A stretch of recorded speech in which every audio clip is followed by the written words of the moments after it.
Okay, guys. If you're wondering, that was clipped out of my lives. That was not me live right there. That was me earlier today. Because I was just thinking, they're gonna see my whoa, it redirected me. I had the other live up and wow, that was weird. So if you see like my reactions, some people are like, well, you're acting like it's your first time seeing it. That was my first time seeing it. That was my first reaction. I just clipped out earlier and I had to upload the statement. That was amazing. So you guys, like I said, if you're gonna get confused, you know how I do pre-records. I just want to make sure everybody knows. I am always gonna now because why not? Anytime I do, because I upload a lot of pre-records too, that's gonna be a pre-record. Premieres are pre-records, but they offer like a scheduled time. So I think I'm gonna do every pre-record as a premiere. You don't have to be in the chat to watch it. You can watch it whenever you want, but it just sets for a certain time it plays. At that time, it'll start publishing that first round that it plays. If people want to watch and chat, they could chat. You don't have to, and then you can just watch it later, just like a pre-record, or you could chat. So I might not always be in the chat on the pre-records, but why not? Because it gives a little platform if anybody wants to chat. I like that. I don't know why I didn't do that before. Anyway, so now I'm live though. This is different. This is a live. Okay, guys. Hey Amber, hey Lorena, hey Marnie, hey Carrie, uh, hey Casey. Seems so quiet. Hold on, let me take a sip.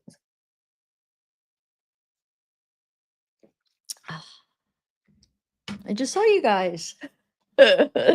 um, I'm ready to do the kiosk. I had a nice kind of relaxing. I was almost falling asleep downstairs. I was redacting. I hadn't redacted the next batch of the kiosk messages, so I couldn't do the next video till I did it. So I was down there sitting with Zeke redacting. I kept falling asleep, so I like okay, I gotta stand up and redact. So I got enough pages redacted where we should be able to do like at least a couple hours, but I might not. I don't know if I'll be able to make it a couple hours, but we'll see how far I get. But let's go over the Rosemary and Wade documents first. Those child support ones, they're not like I'll show you. There's like 7 or 8, but they're all kind of the same thing, but you'll see. It doesn't give a ton of information, but it's still worth checking out. Um it's like she was trying and well, I'll show you and then maybe some people could even help me exactly maybe um what some of it means. But I mean, I think I get it. I just want to know, when did she get the paternity test, and how did that all go down? All right, hold on. I try to put these in order so they're going to come up in order. Okay, hold on. Let me zoom in and here we go. All right, so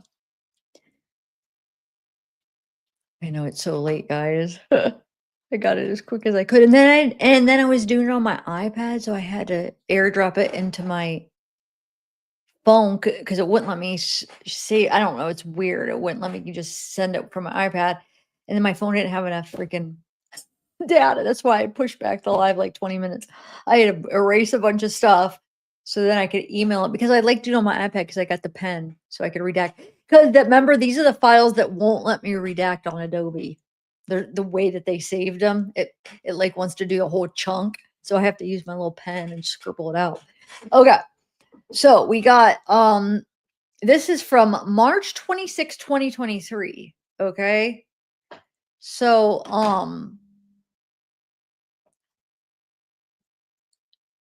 here's the thing. So we had those phone calls. Let me explain what those phone calls. So when I ordered the Rosemary phone calls, right? They charge you for even like looking. So when I said I ordered her phone number for the 5 year, like from October 2019 originally, I asked, I said 2019 to present day, or till never mind, till he left, August 27th or whatever, the end of August.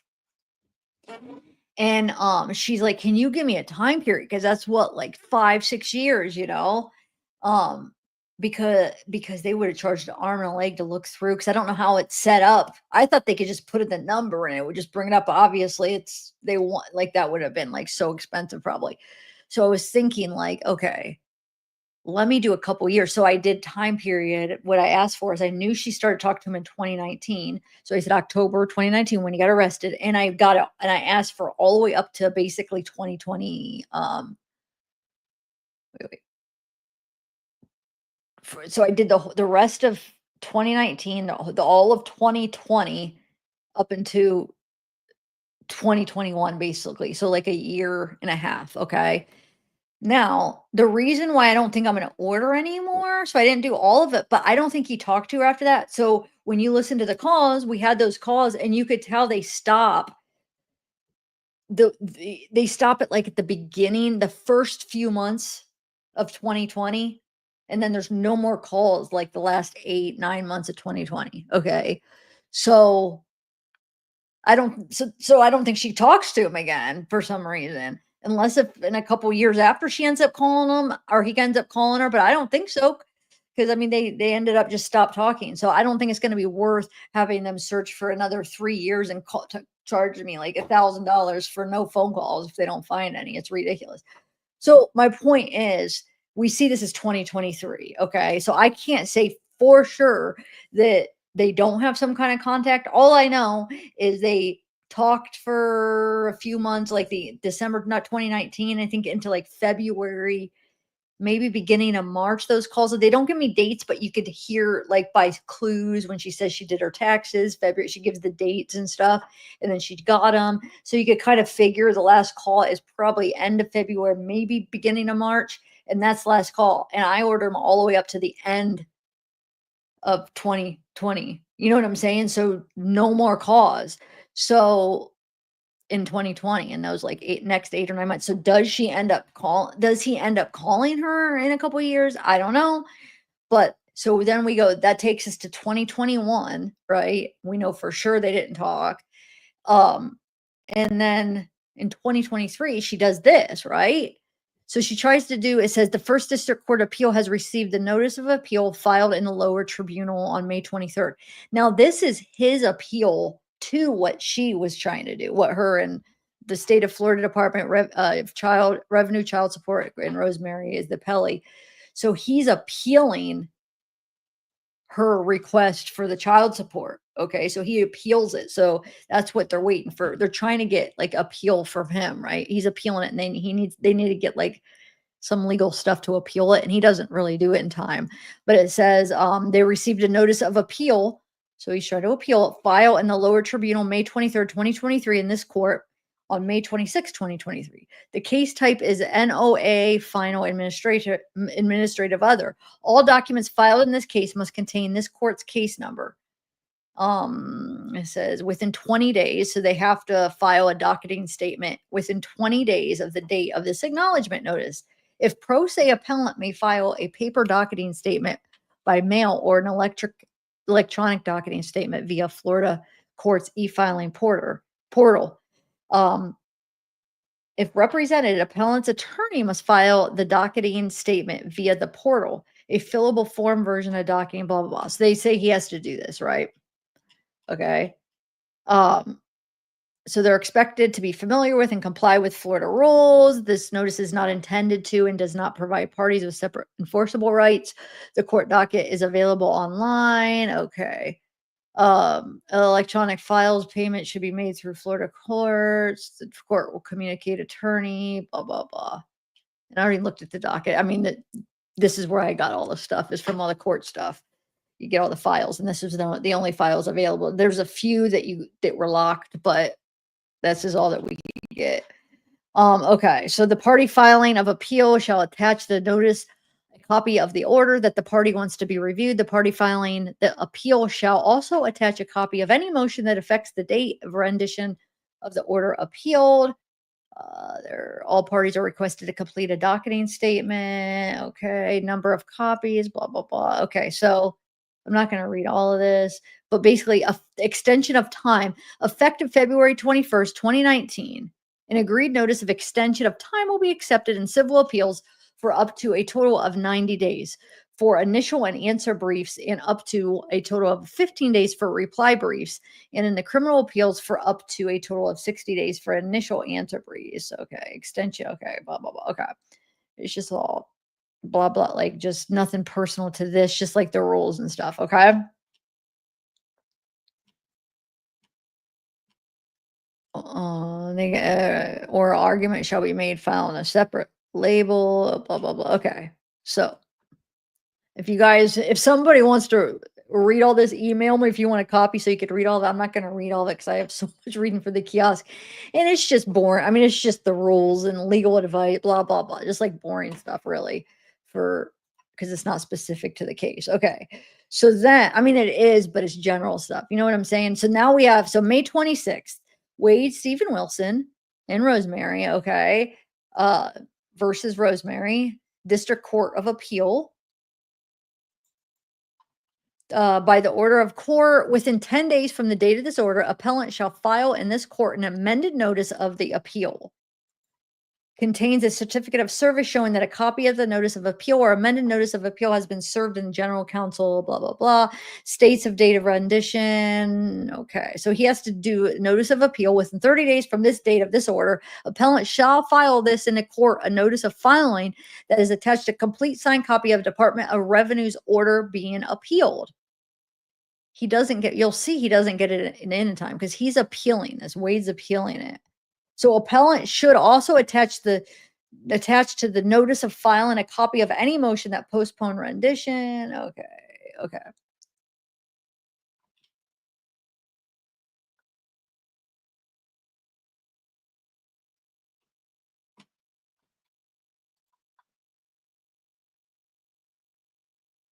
Okay. So then it just has different dates. This is still May 26th. Hold on.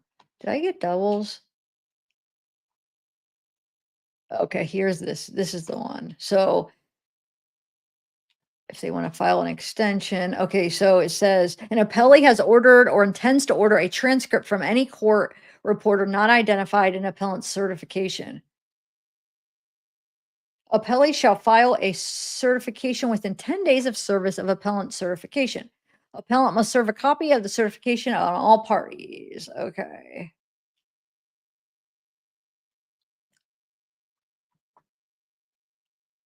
Oh, thanks, Vanity. Actually, not a new hair. I just straightened it. Sometimes I straighten my hair, sometimes I don't. When I straighten it, it does look better. But I'm just nervous I don't straighten it every time because, like, I know straighten is like bad for your hair. And you know how, like, my hair looks like I need to get some moisture, like, when I don't straighten it, sometimes you know how it looks like, I'm always like, "It looks like straw." I don't know. In person, I don't feel like it looks like it when I look on the camera, it's just like, "Ee." I wanna get some of this, somebody recommended, like, to get some moisture or to get some I forget what it's called. But so I'm nervous when I straighten it that does it damage your hair straighten it too much? So I try not to straighten it every time. But, because I don't wanna damage it too much, but I do like it better straightened. It doesn't look all frizzy. Anyway, I know there's stuff you could put on it to protect your hair when you straighten it. Maybe I should get some of that. I don't know if that how good that works, but anyway. No, my haircut I got a haircut that was probably a few weeks ago, maybe a month or so ago. I think it's been at least a month, over a month ago that I got a haircut. Oh, maybe Vanity hasn't been here since I got my haircut. I feel like it's almost been like 2 months since I got my haircut, to be honest. Maybe not quite 2 months. My mom cut it. Okay, so that's May 26th, and then now we got July.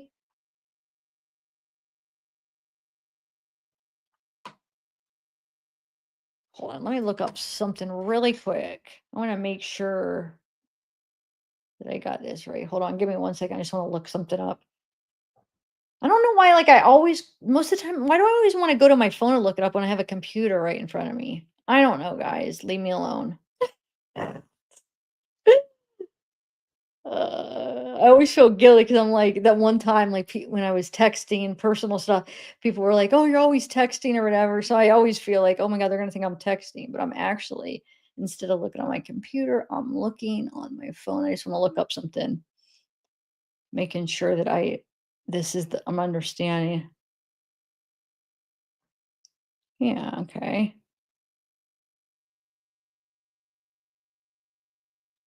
So the party who appeals a lower court's judgment or order to a higher court.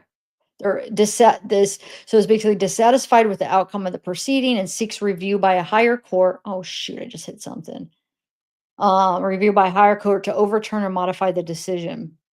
So Wade is trying to do that. Okay, he's trying to basically appeal. He's trying to appeal it. Okay, so he has. So this is July 14th. But see, I don't like how, I mean, I know it's probably protected information, why it only gives you certain information, but I wish I wish there's more information of what the specifics are of this. But I mean, you see, it's Department of Revenue Child Support Program in Rosemary, which she's the mother of. At the time, I don't know when they figured out it's only one child, but the son is his. I don't know when that came about of realizing her daughter wasn't his. But he has, within 10 days of this order, shall properly comply with this court's order dated May 26th. That required appellant to file a complete conformed copy of the order being appealed. Alternatively, appellant may file a response that shows a cause why the court should not dismiss this case for failure to comply with the order. So when they say dismiss this case, they don't mean dismiss like the child support, dismiss him appealing. So like he's trying to appeal it, and they're like, because that's what this is about, is the appeal. And they're like, well, the required appellant, which is Wade, to file a complete conformed copy of the copy under being appealed.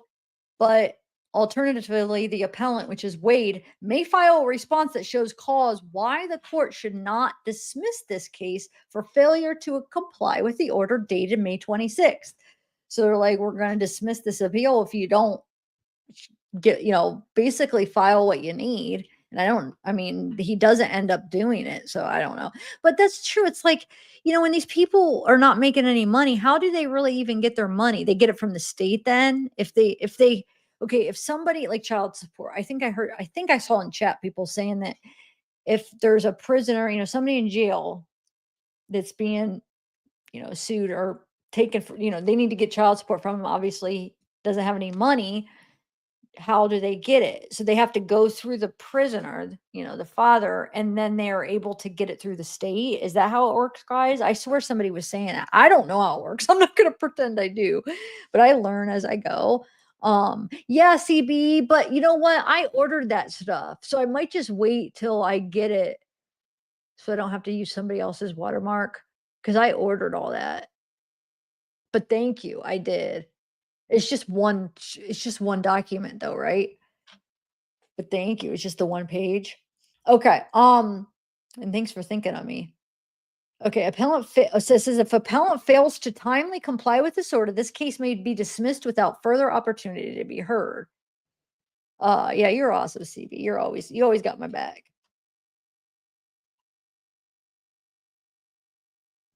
I really do appreciate it if I don't show. And you guys, if you guys are emailing me and I'm not responding, because I do at least like to try to respond. Maybe sometimes it takes me a while. I have not been getting my emails, and this is kind of a long, like even like last year, people would email me during a live in the real moment, and I wasn't getting them. So that shows you, like, I don't get a lot of my emails, and I don't know why. Twice this week it happened during a live. Two different people. Well, Delana didn't get Delana's email, so there's that. Told me earlier they emailed me. If you're here, so there's that. I never got your email. And that's common with, I don't know why, Proton Mail. So, like, if you email me and you're like, why isn't she responding? Try to email me a couple times. The more the chances I'm going to get it.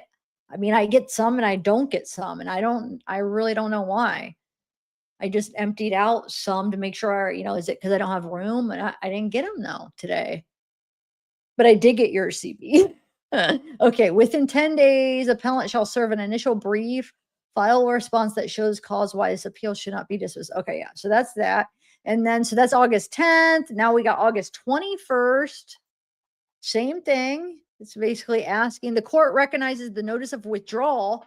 Oh, withdrawal and substitution of counsel docketed on August 17th. Sherry Toothman shall have no further responsibility in this case. Tony C. Bernstein is now counsel of record for Florida Department of Revenue. So somebody withdrew the Sherry Toothman from the Florida Department of Revenue. Now they just replaced the person from who was representing, or whatever.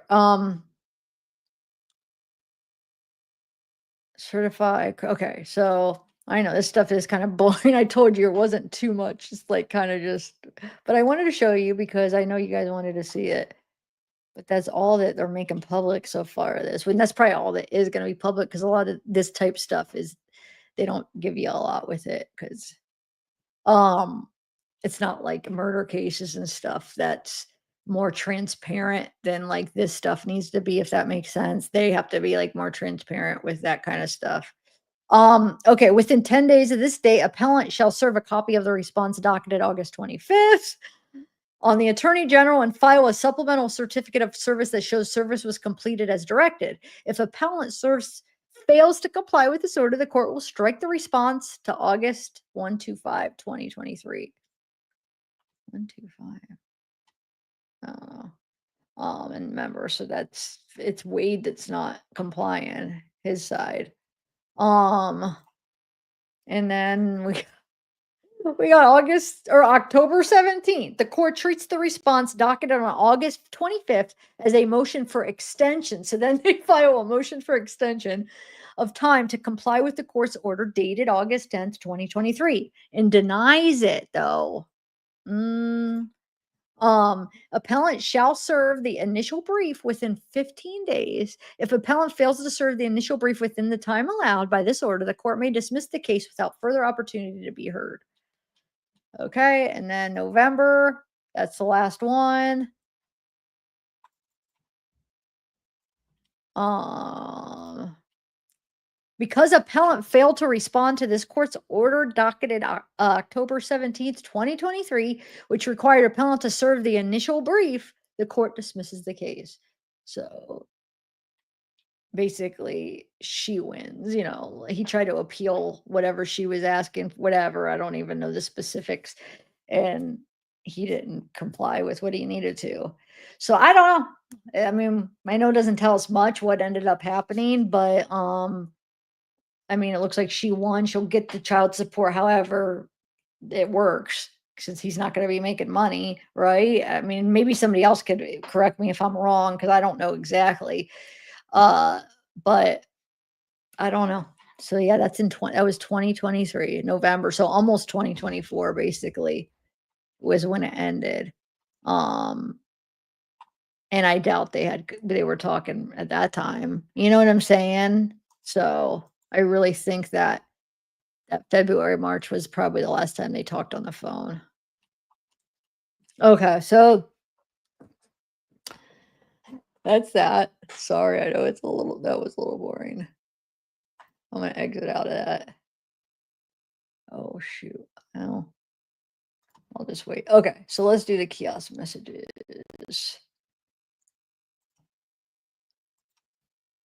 Oh, guys, okay. Guess what? It's kind of good news, kind of bad news. So I inquired about the kiosk pictures and she said yes, I could order them, right? But I said, how much? Actually, wait, what did she quote me? Because I got a quotes for a couple things, but let me show you this. Hold on a second. I forget. I don't want to lie. I want to make sure I get the exact price. So you guys got to help me out what I should do real quick. Hold on. Let me find it.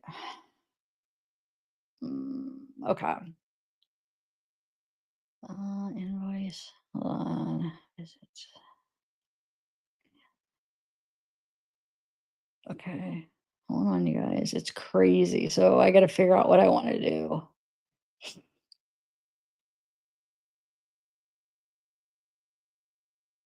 Okay. So I asked her, how much for the kiosk pictures? And she says, there are over 40,000 photos in the case. I'm estimating $50,000 for production and redactions times. There are over 100,000 pages that will need to be reviewed for the records you are seeking.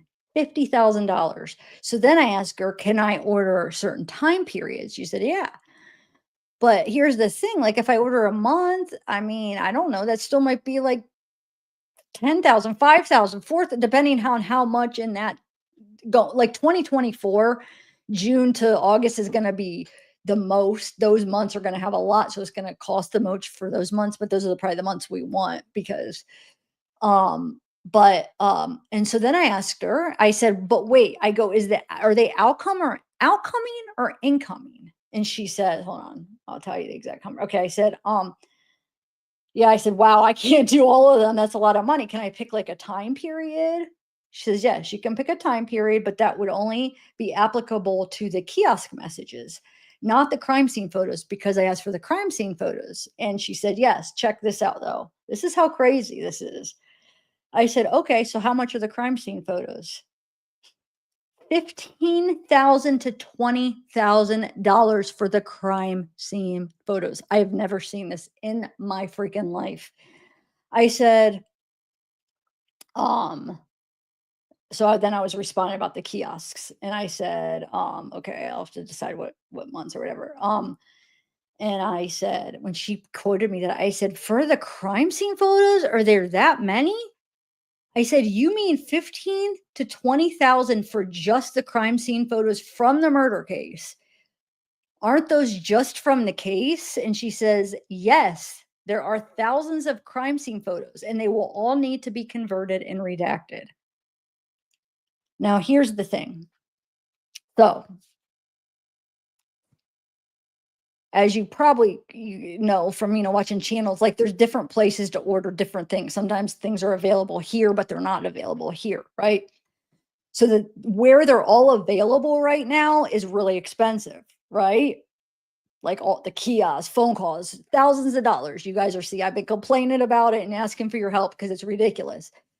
Because the place where it's cheaper, they're not available. Okay. It's all like FOIA, it's all like records request. It's all like through the official stuff and stuff. But so here's the thing. Crime scene photos will be available through a different avenue after the appeal. So right now, the other avenue, they're rejecting it because they're on appeal. But I'm guessing from how, like my experience and what, my opinion, when those become available through the other avenue, I think it will I'm guessing from experience of past records orders, I'm estimating when they're available there, it probably will be a few $100 for just the crime scene photos. I could be wrong. So either I wait, because I can't do that. I can't do 15 to 20,000. But here's the thing I was wondering, we have to wait till after the appeal for it to be available there. Now, does that mean appeal? I mean, he's going to be appealing for the death row they said that could take like 10 to 20 years. So I'm not sure if we have to wait for all of those appeals to go out or if there's certain initial appeals and then they'll be available. But if we have to wait for all the death row appeals to be out, we won't see the crime scene photos for 10 years plus probably, right? But I might want to hold off because we might just need those initial big appeal like right at the beginning. So it might, you know what I'm saying? So maybe we won't have to wait for them all because there's no way I could pay 15 or 20,000 for crime scene. I mean, that's ridiculous. When I know like normally crime scene photos wouldn't be that much. And because he's appealing, I don't know. It's crazy. Is that not crazy, guys? What's your thoughts? It's not, I can't do it. There's no way. And with how low my views have been and stuff, I can't even get my ad revenue to even come close to paying for what I'm getting right now. Like even just this stuff. I'd love to see the crime scene photos, but 15 to 20,000, absolutely not. So I'll just wait for the appeal to be over. So as far as though the kiosk pictures, okay. So I asked her, well, I have to finish that. I said, where did I ask about the pictures? Where are they? I said, okay, so for the kiosk pictures, are they just pictures that are being sent to Wade or does he send them out too? Because I wanted to know, are they incoming and outgoing or is it just incoming? Because from reading the kiosk messages, it doesn't sound like he's sending any out. They're just coming in, right? I said, are they all incoming? I said, sorry, just not sure how that works. If he was sending pictures out too. And she says, I haven't reviewed them all, but I think they are all just incoming photos, which I think so too from seeing the kiosk messages. Okay. So we can get the incoming photos. They're going to be super expensive. I could break it down and I could try for like a couple weeks in one of those high traffic months, and from June to August will be where there's a lot of pictures coming in. I could try, but I don't know how much it'll be worth it because I don't know how to explain. Well, we'll talk about that later. But well, I mean, what do you guys think of that? Like, would it even be worth it? I mean, it would be none of weight. It would just be what they're sending in. So I don't know. Give me your thoughts, guys, in comments. Give me your thoughts in emails, and well, I'll try to figure out what I want to do. I mean, we still have the option for more messages, for phone calls. They're just really expensive. So, I mean, we got to hopefully we could all try to help out and try to figure this out. And I just wish if you guys help me share my videos, because if I could get my views up, that could help too with ad revenue, which can help me pay for these files. Because I mean, I showed you, I showed you, because I know some people still think I'm making all this money on it. Oh, you're making it on the videos. I showed you what I made on like three or four of the jail calls. It's not. It's not. You guys saw. So it's like it's not. I mean, you guys proof right there. I'm not, it's not paying for them. So taking them out of my pocket for this. I'm definitely losing money on the Wade case. Um, yeah, it is. I mean, all my views are low. So yeah, it is my higher views for any case I'm covering, but it's still not, it's still low. It's still not crap. So if you guys could help me share, that would be awesome. Help me share the Wade ones out or any of my videos out. Help share them out. Because if I can get my ad revenue up, that could help. And then I won't, you know, keep asking for as many donations, but I just can't keep um making sense to like go in debt to do it. You know what I'm saying? Like that's so stupid if I keep doing that. So, it just doesn't, I don't know what the word is, but that just isn't that would be the most stupidest stupidest business this, you know what I'm saying? I can't keep doing it. So I would love if I could just get my views up or something, that would help out a lot. So I don't have to keep asking for donations and I could keep ordering them. So I don't know. I don't know what to do, guys. But anyway,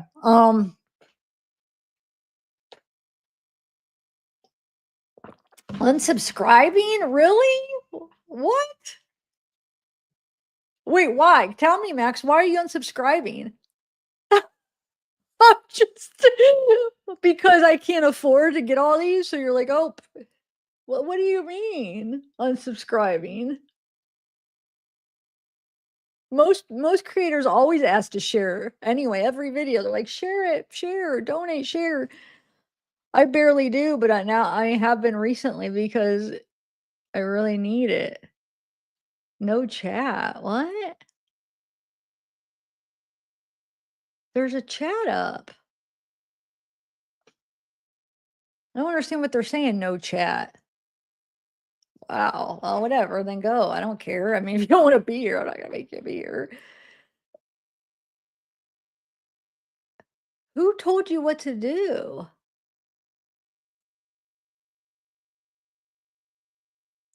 You said don't tell you what to do. What? I asked you if you could help share the video out. It's a part of what YouTuber. I mean, most people do that. What? It's not even making any sense though. Don't tell me what to do. I never told her. I said, "Can you guys help me share the video out?" Yeah, we don't need people like you in here. That's fine. I'll be happy to take a loss on your view if you're gonna be like that. Okay. I know, right? That's why I'm like, maybe I'll get like a week's worth or something just to see. But then it's like, think about who he talked to, what weeks or what months, and who do we really want to see pictures from? You know what I'm saying? I was trying to think like what month was that? But she sent all those fake ones. So maybe that wouldn't be good. But like what months? Well, we could look right here. Never mind. I have the kiosk messages. We know when everything was sent. So here we go. Who do you really want to see pictures? And we can make a note, especially as we're reading right now. We'll make a mental note as we're reading it. Who do you guys really want to like know what they're sending them? And we'll see like when they send them a lot through the kiosk messages, and I'll try to order a little chunk to see how much and if it's worth it. Um,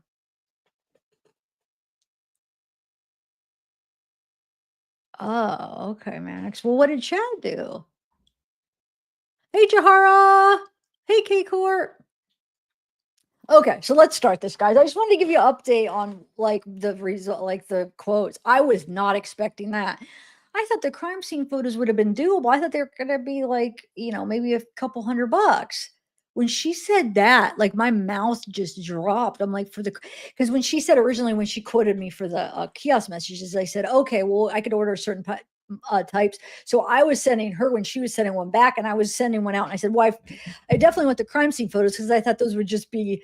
And then I said, so how much are those? And then I said, can I order a certain time? And then when she sent back the crime scene photos, how much? I'm like, wait a minute.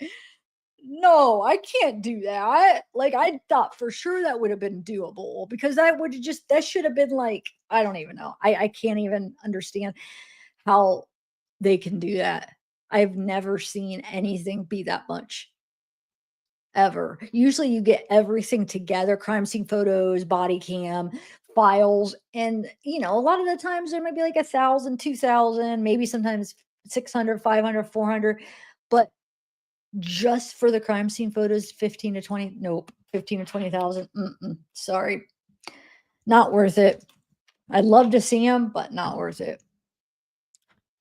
Okay, so let's do this. We're gonna start with we left off at Andrea, um, July 10th, 2024. Shoot, I forget where I stopped redacting. Hold on a second. I have to know so I don't pass it up. So we're at 7:52. I think I got to like 8:30, but I just want to make sure so I know when to slow it down. 7:52. So let me write this down. 8:31. Wow, I had a good memory. It was 8:30. I'll just 8:30. So that's how much we could potentially read today. Ooh, I just have a ringing in my ear. Wow, I hate when it happens. The heck? I get it sometimes. It's not like it's a. Do you guys ever get that? Shoot. Okay, it's going away. Okay. 31. All right. So Andrea says, here, let me make it a little bit bigger. Oh, that's what I wanted to do. I want to use one of my new. Yeah. Okay. So Andrea says, we're going to cut in because we're just continuing. So it's like continuing from, the conversation. So Andrea says, Okie. And then Jesse says, done with my work calls for the night. I'm going to still be working on some stuff for work. And you so feel free to call if you like talking. I love you, my Reese's. Oh, and my asshole is sore. Oh my God. How do you keep a straight face and read some of this stuff? And then Wade to Andrew says, thank you, love, for trying to help on. Anyway, you can with this. I do appreciate you, Andrea. And Brittany says, too much work for you. Shit, that was too much work for me, lol. But sometimes the best things are worth working for. I set it all up. Talk tomorrow. Catherine says, it is still pending review. They are literally so slow. Jesse says, I'm going to eat dinner, my love. Redaction. It said, I really love to talk to you one more time if we can. And if you're up for blank, we could just do some fun questions if you want. Nothing serious. We could even just be on the phone with each other and not talk. I just really enjoy your company. I'm going to watch the Hunger Games movie while I eat.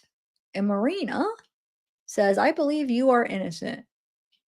Andrea says, of course, anytime. I'll let you know tomorrow what I find in regards to lawyers who take contingency applications. Have a good night. Jesse said, Oh my god, that bitch got stabbed in the neck with the broken bottle. That was savage. Wasn't expecting that, LOL. Must that Hunger Games must be talking about the movie, huh? Andrew says, "Love you." Christina says, "Hey, love, been missing ya. I wanted to tell you, be careful of who you're chatting with. I've seen a ton of chicks on TikTok posting y'all's combos on there. Just dumb chicks looking for attention. But yeah, just be careful, baby. Unlike these other dumb chicks, the only thing I want from you is you. Enjoy your calls and chats. I would never ever share what we talk about. Just be careful." And then Wade to Andrea, "I love you too." Elena says, "Hey, Wade, I hope this message finds you well. I'm sure you have received many messages. You are all over social media these days. I grew up in the Fort Myers area and I feel like I recognize you from then, but can't pinpoint where from. Anyway, I am intrigued by your story. I would love to speak with you more if you're up to it. Keep your head up. There are a lot of people rooting for you." Alexandra says, "These are messages of you and the girls. Wait, there are messages of you and girls online now." And Wade says, "Who? Names?" Alexander says, "Like, what does it matter? A girl from Kansas, for example." We know who that is, Sarah. "You should be more careful what you talk and with who, but you know better." So a lot of the times it's it's her that they're talking. And Alexander says, "Messages where you ask them to tattoo your name and also other kind of talking. You know what I mean." And she said, Alexandra's still talking. She says, "It's not like I'm telling you what to do, but you're giving a lot of attention to people who did nothing for you." And then she says, "Did they send you money or put you a lawyer? If not, why so many texting and sex talking? Like one of these girls has more messages from you than I do." Jealous, jealous. And Wade says back, "You're right, babe. I stopped recently. If you catch some names, let me know so I make sure I clear them off. I'm done texting anyway. Anyways, LOL, only you." And then Wade says, "What girl?" Or "What girl?" And Alexander says, "The one from Kansas, for example." And Alexander says, "The only messages you should send to these girls is complaining about your lawyer, who in a video was caught falling asleep during your trial and complaining about everything in general." Stephanie says, "Excuse me, sir. LOL. People are saying Daddy Wade has a fiance. Tell me it ain't so. Even if it is, I'm still going to hit you up, though." I got to take a sip of water, man. Oh, hold on.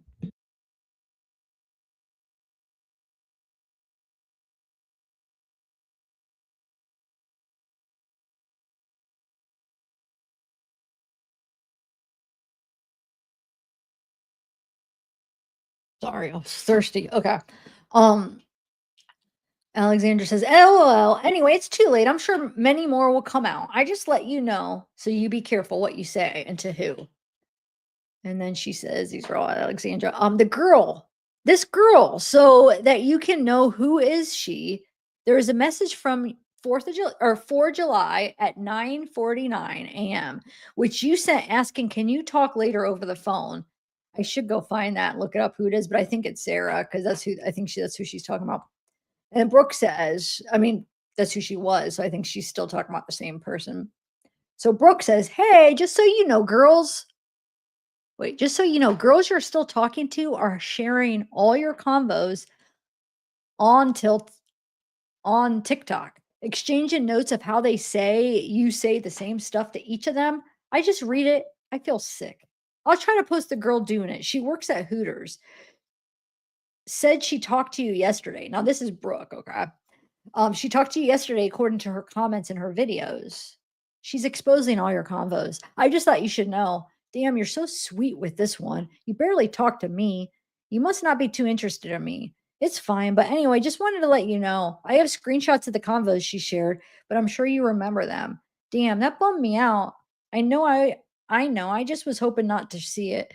Feels like the wind got knocked out of me." And then he writes back to Brooke. Both those girls, Bree and Sarah.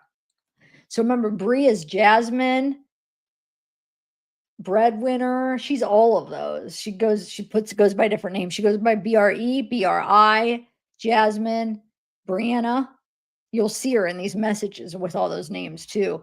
And breadwinner for some reason. Now, breadwinner, she doesn't go on here, but online somewhere she's breadwinner. I don't know. Anyway, so she says Bree and Sarah got deleted. So he's saying that he deleted both of them. I haven't talked to them. I'm not only days, but over a week or close to it. Or I'm not. So he's saying I haven't talked to them in not only days, but over a week or close to it. And then Braden says, "What's good, my bro? Been a minute. I see you done got yourself in a mess. Bro, it doesn't have to end the way you're thinking. It's gotta end. There is hope." I don't know who Braden is. I don't remember. I don't think I did we look him up.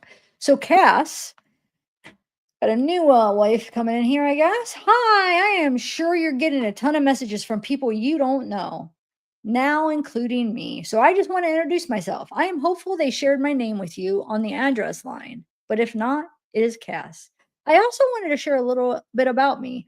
I have a business up in Ohio for about 5 years and I work with animals. I am 5'3" with half blonde and black hair. I do not mind sending you a picture after. I also just turned 29 as of Saturday. If I am not working, I'm usually at the gym, traveling, or reading. I am sorry to write you since you don't know me at all, but I saw your case. I have had the strong urge to write you for 2 weeks now to see how you are doing and want to somewhat meet you. I try to let it subside, but I couldn't not knowing how weird it might be for you having a random girl in your inbox. I ended up deciding absolutely. I thought what would hurt wait, hold on. I thought what would it hurt? I'll be truthful. I figured you might have a lot of letters so you wouldn't even see this. So I'm kind of at a loss for words because I thought I wouldn't get this far, but I was hopeful. I kept checking my phone for an email if I would have got accepted or denied, but to come find out, I literally missed the email. I have no clue how. I am happy I went back to check. I just wanted to tell you if you ever wanted someone right or talk to, I will be here. I'm not here to ask you any questions about anything or overstep boundaries. I want to get to know you because I am sure you have gathered this. Well, let me take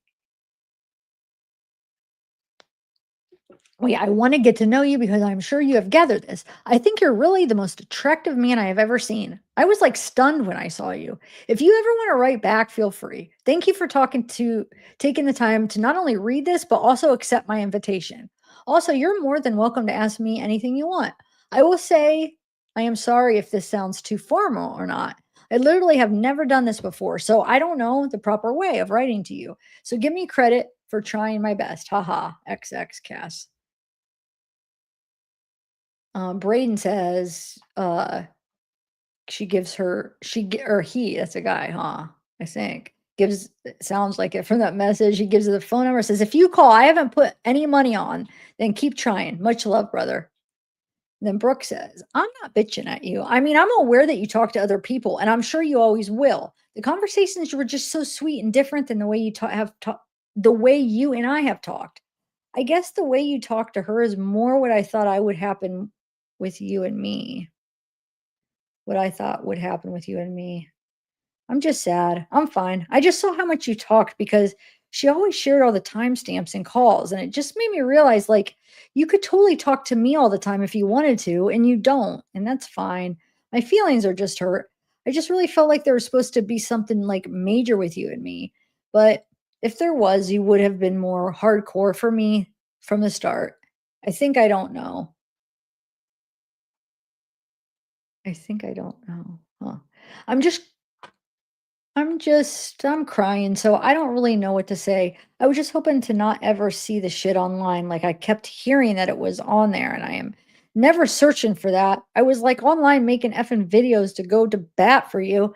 And then that shit went through my feed and it was just a lot to take in. I think those are terrible I think those are terrible for doing that regardless. But anyway, I guess I just wanted to let you know because I'm looking out for you in case you didn't already know. I think it's just difficult for me because I've basically thrown myself at you. And like, that's not my nature. That's not how I act. And that's not how I would ever be like.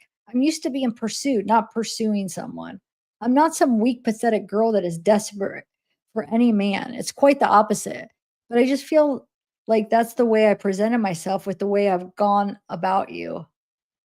I just was so brokenhearted over the situation that you faced with, and so it just made me look like, let me scroll up. It just made me look at you different and, like, not give a F about any games and just, like, telling you, like, how much I genuinely, like, cared about you. I would never say the things like the sweet things that I said to you right off the bat to anyone.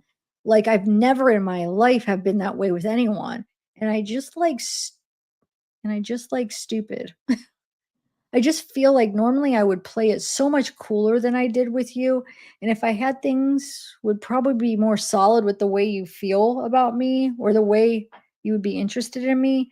I'm just mad at myself. I guess I was just trying to, like, do the right things and let just sucks because I feel like these other girls just, like, think you're hot. They don't genuinely have your best interest at heart, and I, like, really, really do, like, I work so hard to try and help you. Just don't think you understand how much like I care about you as a person. I would go to war for you. I feel like all the sexy stuff would be insane with us. But I feel like I almost like I am also girl that would always have your back and like genuinely be your ride or die. Like your Bonnie and Clyde type girl. I just kind of thought that was how it was going to be it all. Like I would never allowed you out on the internet like these bitches are doing ever, no matter what. So just at least know that. I've literally only talked to you 2 times. So like I obviously have no right to feel any type of way we aren't together. Like you've never said you liked me. I mean, we don't even know each other that well. That's why I wanted to talk to you and I wanted to get to know you. Like I actually get to know you as a person on top of the sex stuff. But I can't make you feel a type of way towards me if you don't. So I respect it. I don't want you to delete me. I want to be your friend if that's all. If that's all it is, it's fine. Like I still want to be there for you. I still won't stop fighting for you. It was really hard to see that shit because I do have feelings for you. And then she says, and she definitely said she talked to you today. Her comments are all over. She's having all types of convos with the girls on other videos on display. Bree or whatever. What a POS girl.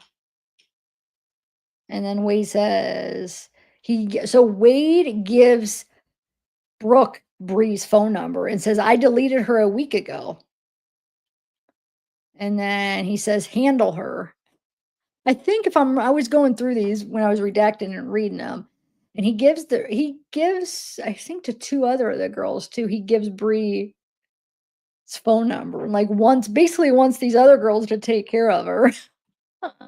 Tiffany says, I'm going to waste my last credits on this message. Wade, you're gorgeous as F. I can only wish that I could have been one you hooked up with. I bet you're a good F, and I wish you could have F'd me good and hard.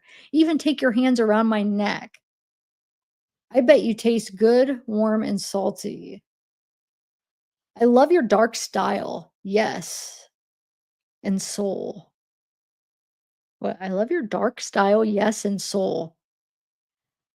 I have problems too. That ain't no lie. I'm human and I love sex. Hard, rough sex. You can get anyone you want. I know you got a fiance. Don't settle. I've learned that the hard way. Why so serious when there's no need to be? We all die. F life.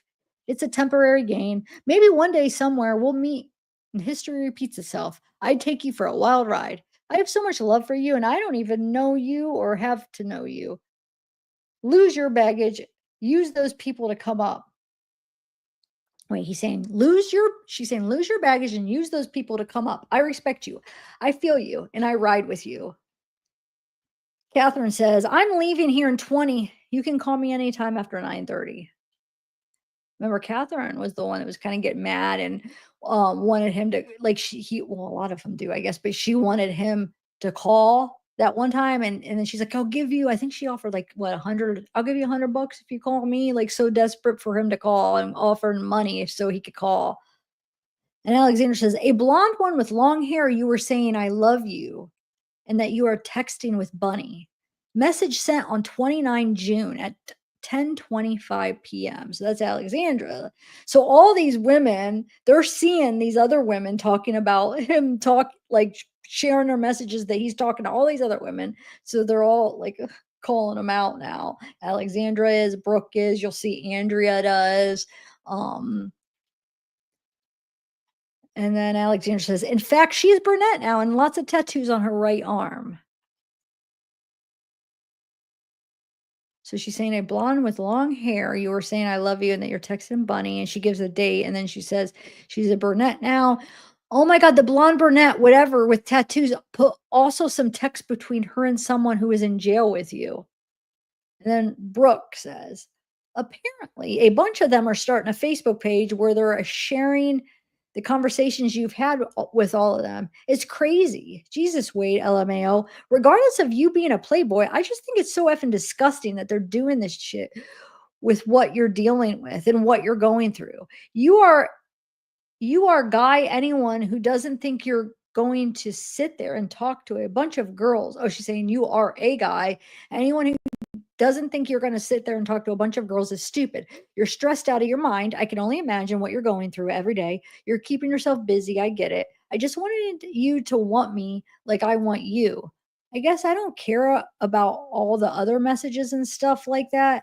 I mean, it does suck that you kind of say the same shit to a lot of people, but I knew that coming into talking to you. It's not like it's a big surprise to me, but I also know that they're not me. So I didn't really care. And I don't see a timestamp that you've talked to her since you and I have started talking. But like I said, it's not like you and I are together. It's not like I expected you to not be talking to other people anyway right now. I think it's so disgusting that that's what their focus is on when that shit is also petty compared to what actually matters, which is you being okay. Alexandra says, so this girl talked a lot of shit about you, that you sell pics of girls for commissary and staff like that. I see now she has like a tattoo with a red heart on her shoulder. Does anybody know who she's talking about? I have to go back through pictures and see. Or I could go to that date and see who he talked to too. That's in another batch of the messages. Erica! I got to put out more calls from her, but that's so. This is the one that we just the calls from yesterday, and the calls that I'm going to be putting out is this is her. So Erica says, "Why did you tell me we were going to talk if you aren't even talking to me? I don't understand it. What was the point? Just to f with me, get my hopes up, just to let me down? That's awesome. Feels good. It really does." Jesse says, baby, I just finished the movie. It was so good. Great choice. Redaction. It says, I love you so much. Vivian says, call me back. You can't do this to me. Call me back, please now. Let me see. Oh, so 8:57. Call me back 2 minutes later. Call me back, please now. Andrea, just so you know, even though we're strictly friends, doesn't mean I won't or don't lose touch with reality and fantasize about you making love to me until I come, then overpowering me, holding my wrist down and effing me as hard and deep as you can until you come inside me. Just want to be clear on that. Could change the more we just stay friends, but I still think about it now. No reply needed. I'm headed to sleep. Redaction. Good night, Mr. Wilson. Vivian says, don't do this to me now. I've come all this way. Let's talk. And then Vivian says, wait, please, please call. I need you. Call me. You can't do this to me now. Please, please, let's talk, please. I mean, these are just minutes apart. Jesse says, oh, and just one more time for the fun of it. I love you, husband. Vivian, babe, please, please. Vivian again, I'll call the jail right away. Please. I just want to talk to you, babe. Please, please call me. I'm begging you. Vivian again, I can't guarantee anything if you don't get in touch today. You know very well what I feel. Wait, you know very well that I feel the same way as you. Please, I beg you to call me. I love you. I will not, cannot, and will not go on without you. Please, babe, call me. And then Wade writes to Alexandra and says, she's saying bullshit. That's not possible for me to sell pictures because I'm in a cell on my own with 0 people around me, lol. What happened was I deleted her maybe over 1+ week ago or close. Now she's salty, keeping on saying random shit. Call her out. But that's not, if that one guy, remember that person, who was it that said, I don't remember where I seen him. It was a video, but I can't remember who he was. Oh, I think that one guy interviewed him, maybe. Benny, maybe. Remember he said he worked. It was when Wade was by himself, but he would have, I forget what they call that person, the guy that would bring him stuff. He would sell things give it to him and have him sell give the pictures to other inmates and sell it, remember? So Wade's full of it because I believe that guy. I feel like that was probably legit.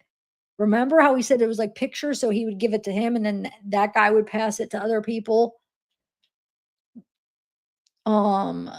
Wade Alexander. Yeah, the dude text from Facebook who was in jail with me. She found him on Facebook. She was posted on her Facebook page saying she loved me and he helped her get in contact with me. She's a liar, LOL. Call her out. Her name's Bree and her number is.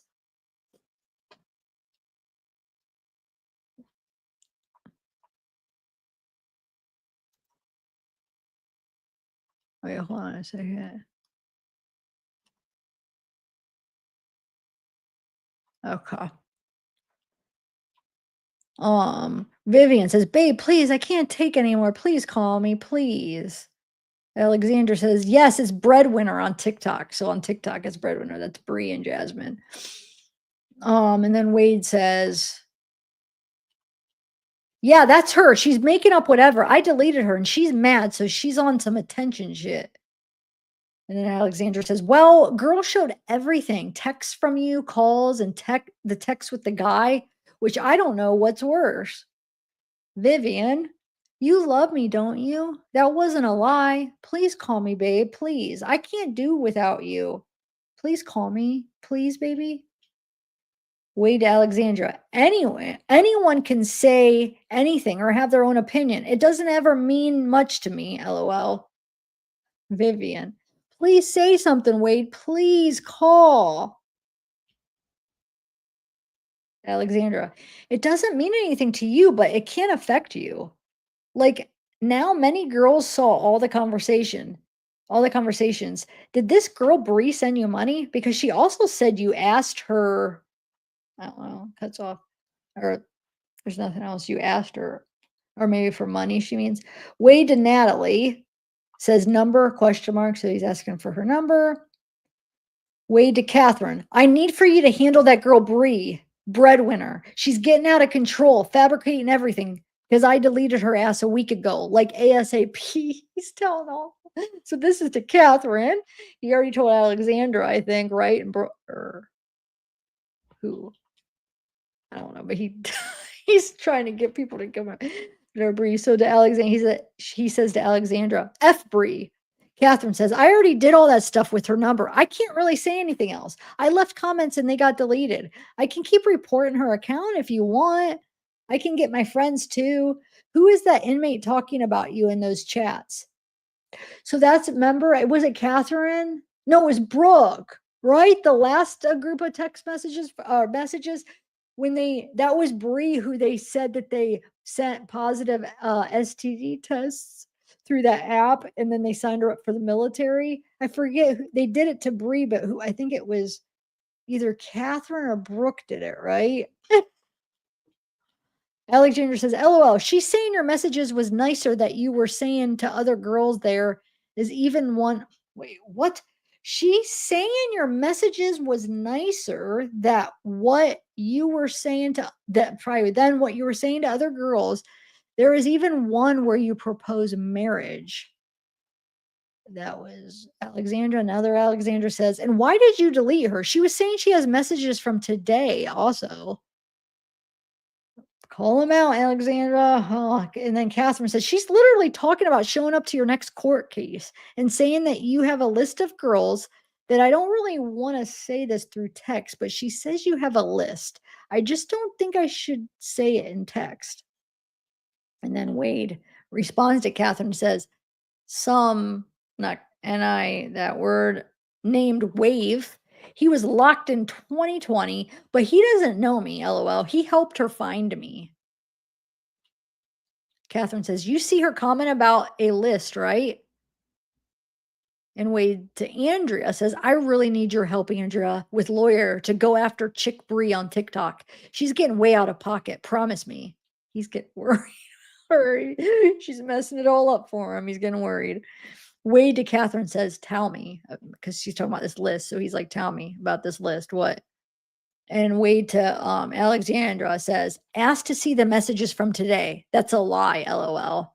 Nicole to Wade. Nicole says, Dearest Wade, am I accurate? I think based off watching your body language during the trial, paying close attention to when they announce the verdict specifically, I feel like you're someone who is a very intense person.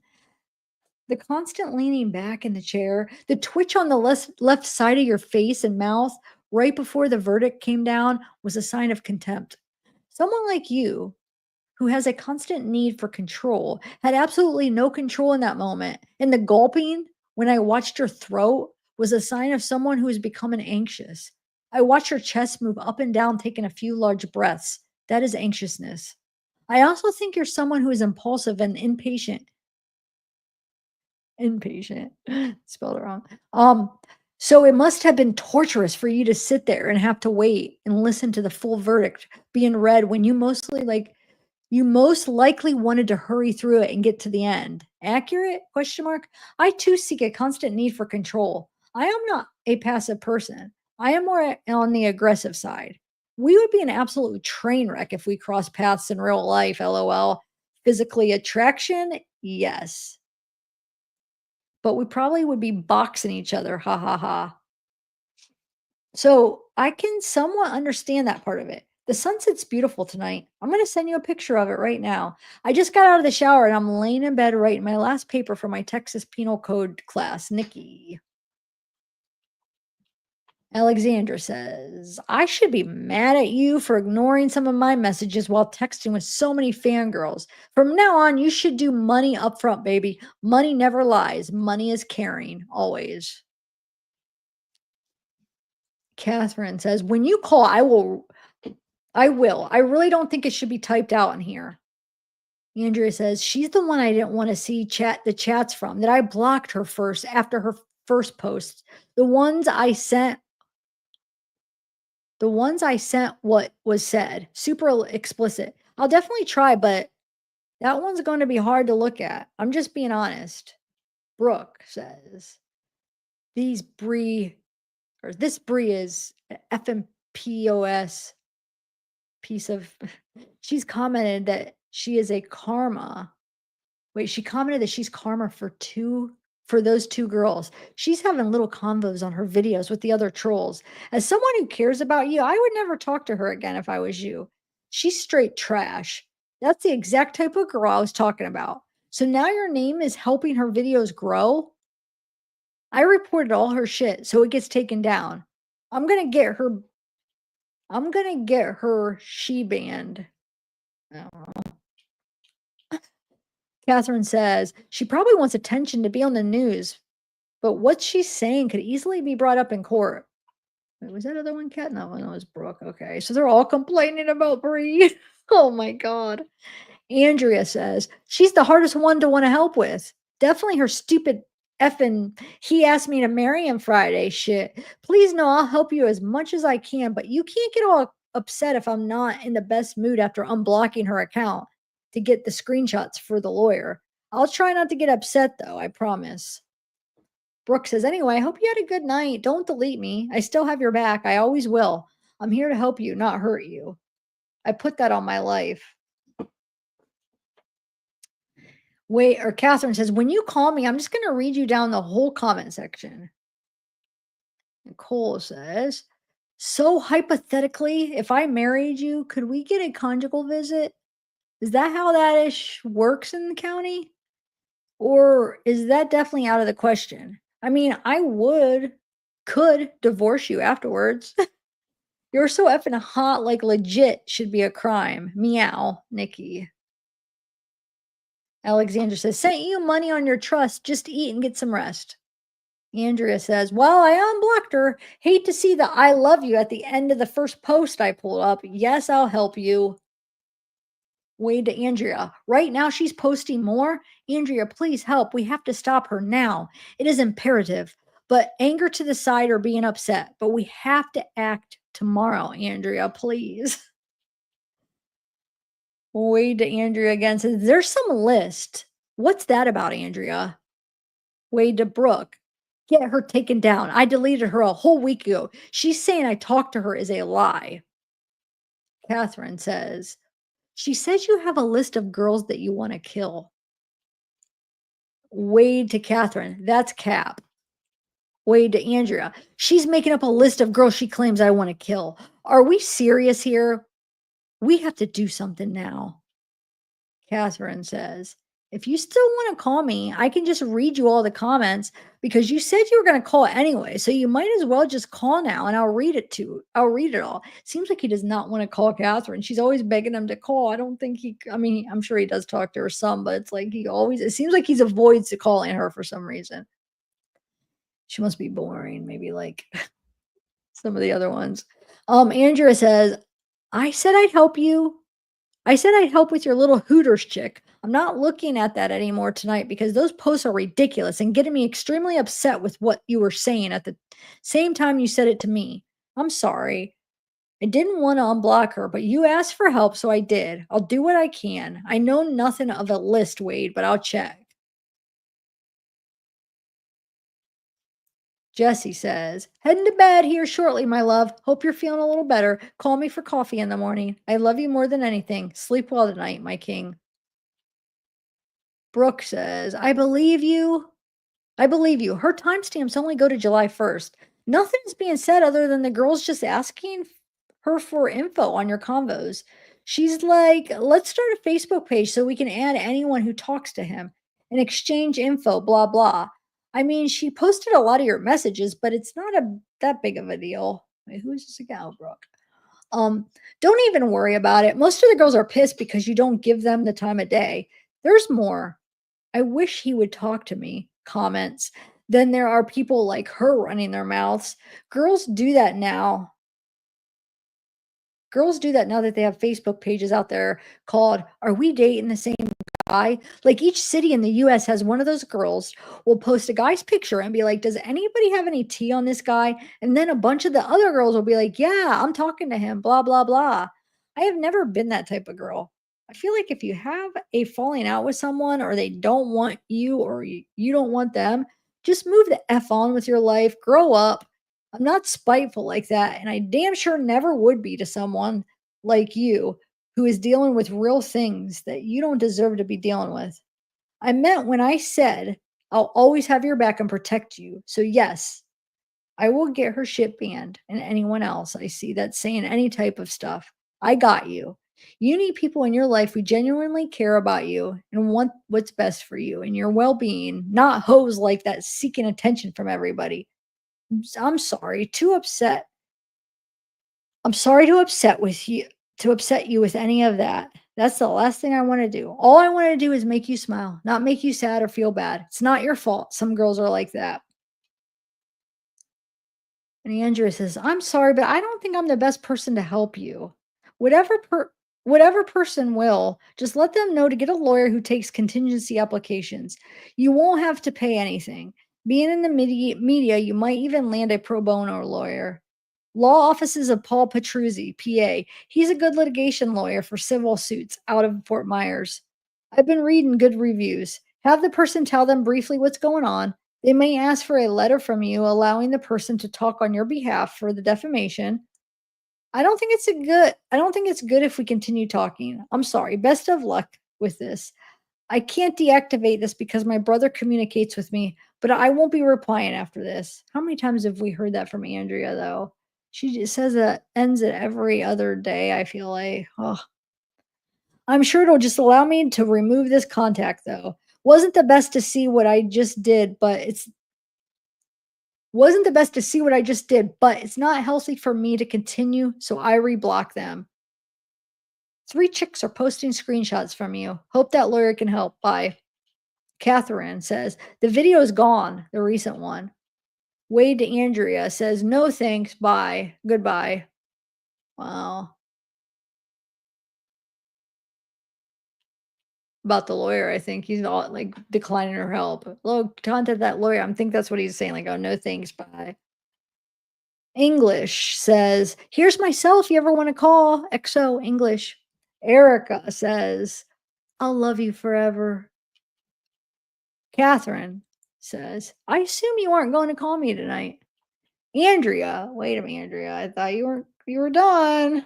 She says, by the way, as of yesterday, she's posting and saying someone told you about her posts, but that you're still calling her to this till this day and saying, "Don't post our personal stuff until we're married." She said she's going to keep answering and posting though because other women need to know the list. She's trying to get all the girls you message to link up and blast you. I saw nothing on her making a list of women you want to hurt physically.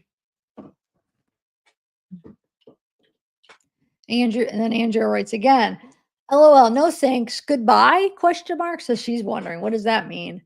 Funny how that works now. You think I need you way more than you need me right now. Bye, Wade. Mm. I wish like she would just say that and stick to it and leave, but she always comes back. Wade to Andrea, he says, fine. I wanted help with the lawyer. I wanted help with the lawyer from you out of love.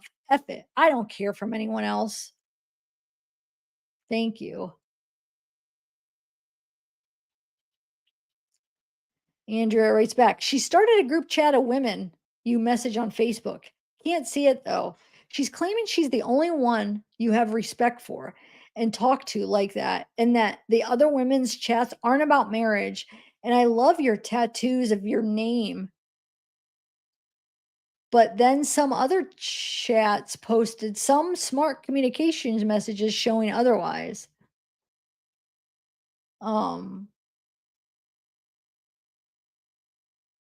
Oh, I love you. Oh, I see. So the chats aren't about marriage and I love you and tattoos of your name. You know how he asked all the women to get tattoos of his name. Yeah, she's trying to really gaslight you. That's all that's on the comments again. Good luck. And then she writes again, and that's all you wanted from me, which is effed up part, which is the effed up part. It's hard to care about anyone when you don't care about yourself, but you'll learn that, I guess. Whatever, Wade. All right, let me take a sip of this before this long message from Tabitha.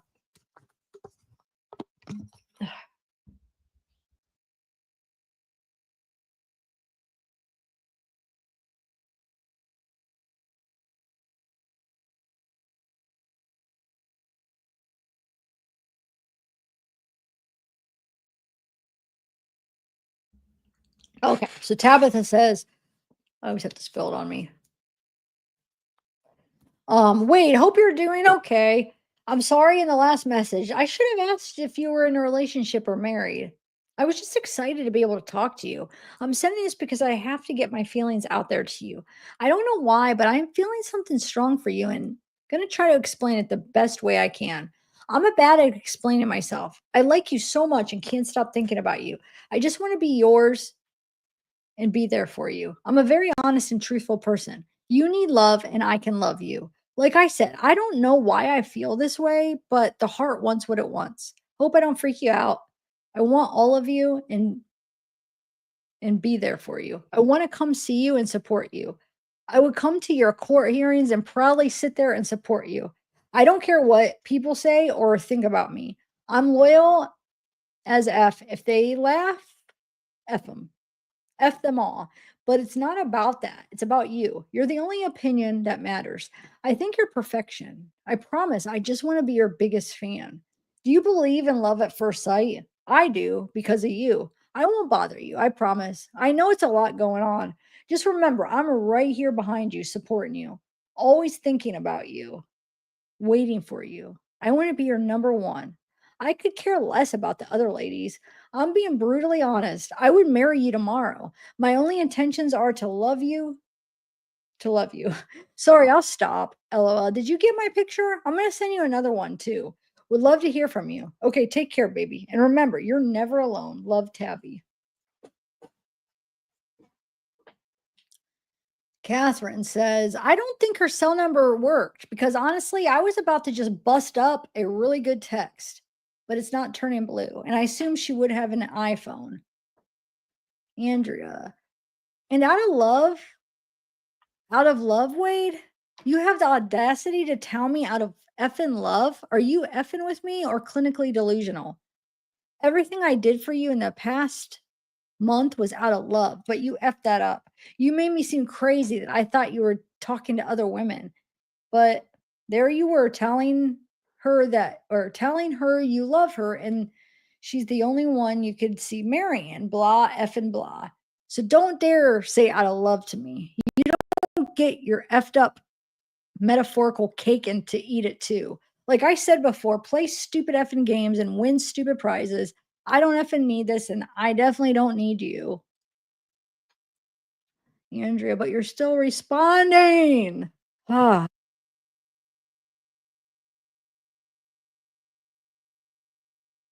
okay. Catherine says, well, good night, I guess. He didn't call her. He never calls her when she's trying to get him to call. Uh, and then Erica says, to leave you alone, but I can't promise anything.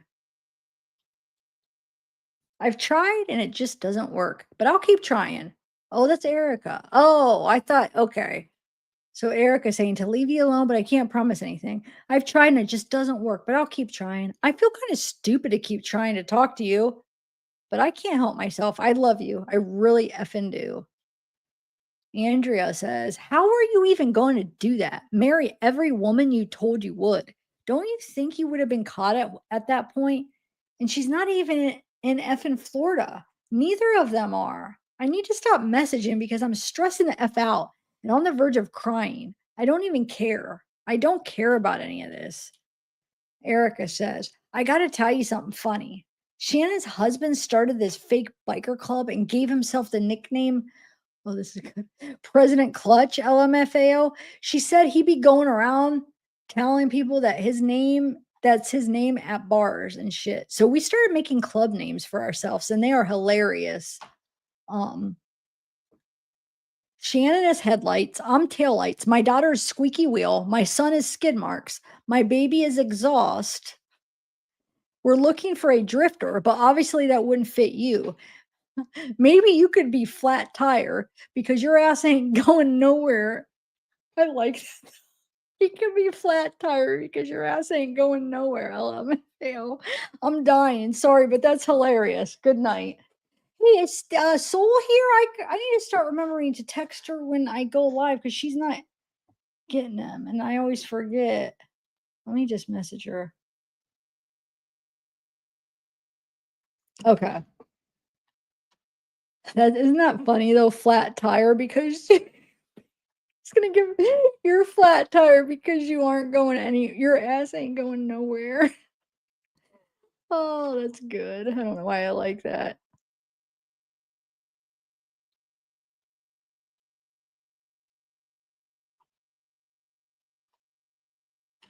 Okay, so Vivian says, "Wonder if he taught her yet." Remember the other, or is it still the same day? I think it might be where she's like, "Yeah, I think it was a couple hours ago. Wasn't it like 9 or something?" Where she's like begging him, call me, please." So wonder if he ever called. Let's see what she says. That was the first time where it didn't hurt at all to pull it in and out again. On the contrary, it felt totally good. So they probably just had phone sex, something, right? Let me see. On contrary, it felt totally good. I'm slowly getting ready for you, babe. I'm going to take another quick shower and then I'll start looking for doctors. He had to have called because she's not mad anymore. She's all,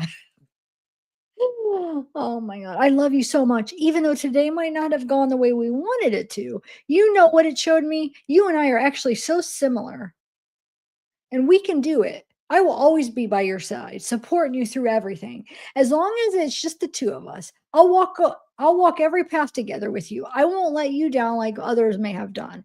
I'll stay and fight with you. Good night, my husband. Andrea says, you even told me yesterday that you weren't talking to anyone anymore. And that's the truth. Maybe it's an effing sickness that you can't tell the truth or something. Or you're scared of one's reaction to the truth, but I'm not sticking around to find out. You effed up bad. Remember the karma thing I said? Good thing you like sex because looks like she's trying to F you hard. A Hooters waitress question mark? Like, come the F on. I already stated I'm not competing with trash. You can tell by the way she talks on her posts. Very educated individuals you went behind my back for. Or maybe I was the one you started talking to after. I don't know. I don't care. I'm too good to let some guy who doesn't even love himself make me feel so unloved. I'm too smart to think the love I deserve is in the hands of someone who can't hold themselves together. I've been over backwards for anything you wanted in this short period of time, spending hundreds on this already, at least 200 in commissary alone. F that. Respectfully, I won't go above and beyond for you anymore. I meet people as far as they meet me. One of your first messages ever to me was, your boyfriend is a lucky man. Well, yes, he effing is, Wade. Because remember, when I love, I really love. F you. And I'm glad I have front row seat on this karma bus Bree is driving that's about to run you down. Ew, I even hate writing her effing white trash name. Not like I'll even get one. Wait, not that I'll, wait, hold on. Not like I'll even get one, but no reply needed. Bye. Well, wait, hold on, because I got to call her out here because she's claiming that I really love. So where he says that your boyfriend is lucky. Yeah, he's lucky because I really love. But you're cheating on him with Wade. So that's how you really love? Because I don't think he knows that you're cheating on him. He knows you're I'm pretty sure because I think she's the one that isn't she the one that messaged me at the very beginning and said that I thought she said they know he knows that they talk, but he doesn't know that they talk like this or something like that. Like he just thinks they're friends, maybe. I don't know. I have to go back and find the message. But I feel like she is going behind his back. So you're cheating on your boyfriend. And I don't think he knows you're with Wade like this, fall in love with him. So, like, that's how you love somebody? Like, come on, respect yourself more. Like, take your own advice. You're letting this guy treat you like crap, okay? While you probably have a good man that you're which maybe treat you good. I don't know if he's a good man or not, but you're letting this guy treat you like crap, and then you're screwing the guy that might be treating you good. I don't know, but like, so how are you gonna get mad at him when you're doing the same thing? Now I know it's totally. I mean, it is different ways freaking with a bunch of other people, but it's still a cheating is cheating. You know, I'm sure she's telling her boyfriend she loves him and saying all the same stuff she says to Wade, but then she's getting on Wade for saying the stuff to the other girls. So I'm just really confused about that situation because she just had a baby with this guy. It's just confusing. I wish I knew more about that. Is she still with this guy? Does the guy now realize that it was like more than friends? I don't know.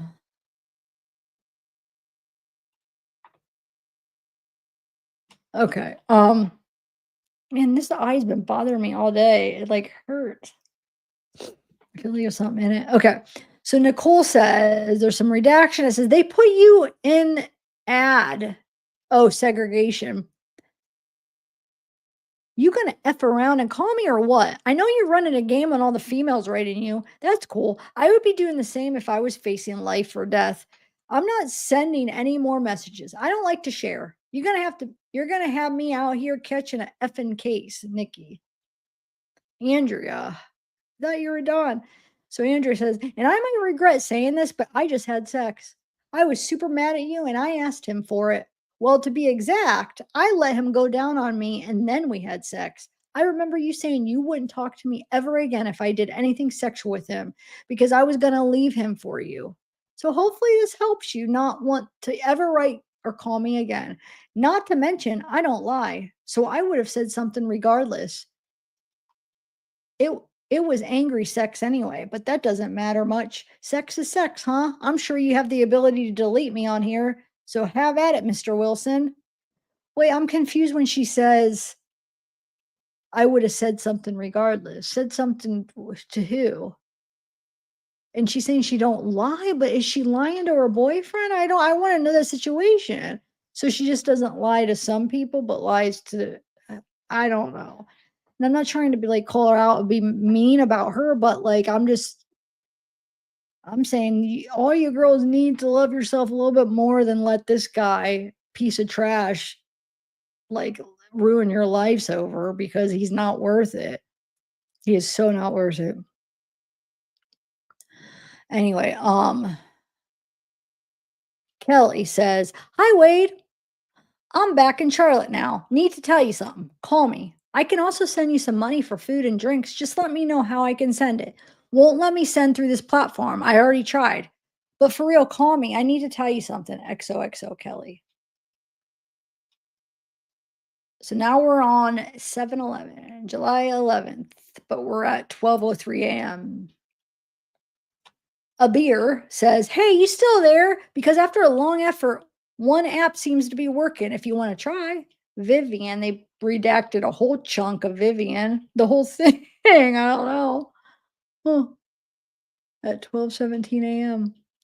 Susie B says, "Hey, Wade, I know you don't know me and I could spin anything to you. And how would you know if it's true or not?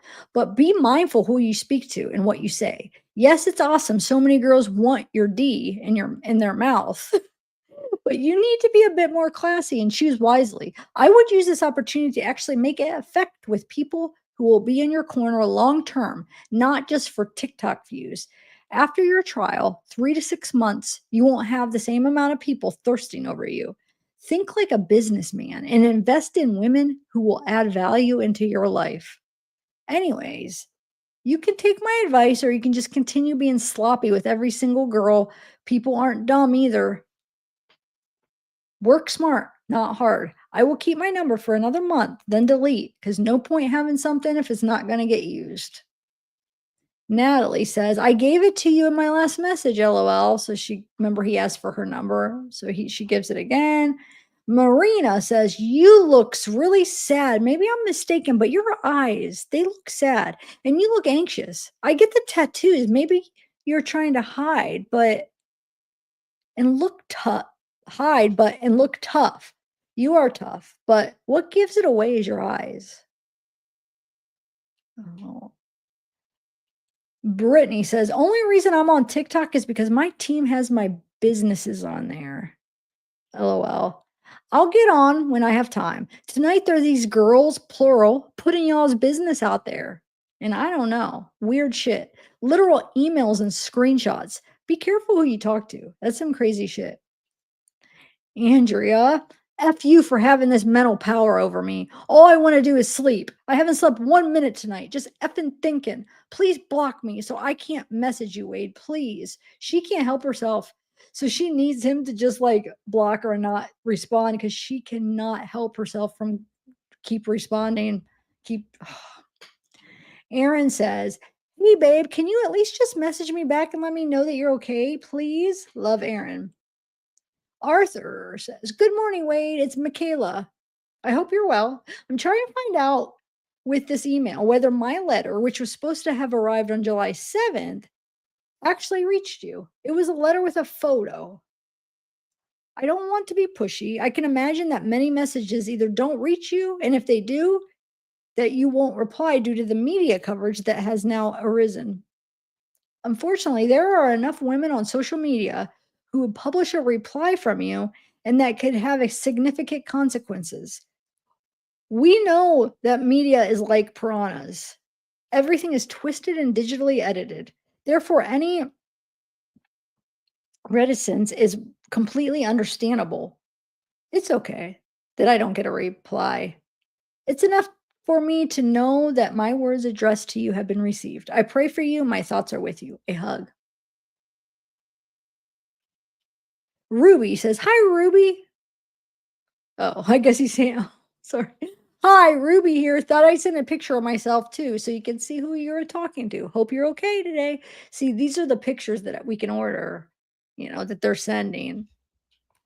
Poppy says, "I keep seeing your face online. It's insane how good you look and how attractive you are.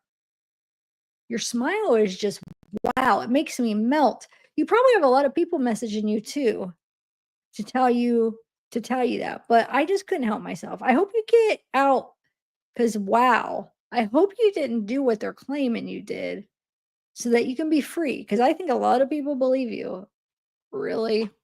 I don't know.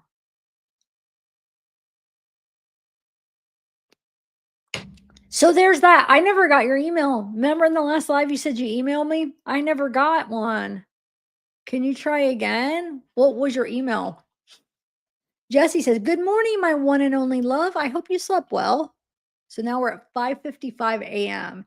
Vivian says, girl, he told me he in love with me and we soulmates and shit.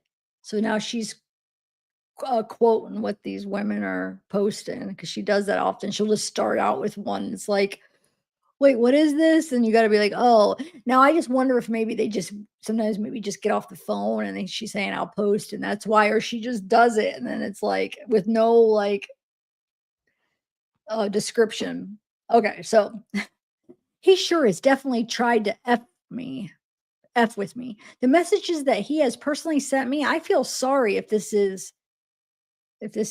Don't fall for him, girls. You aren't the only one, lol. Multiple other women. Yeah, prosecutors said he was writing 12 different women in the same day.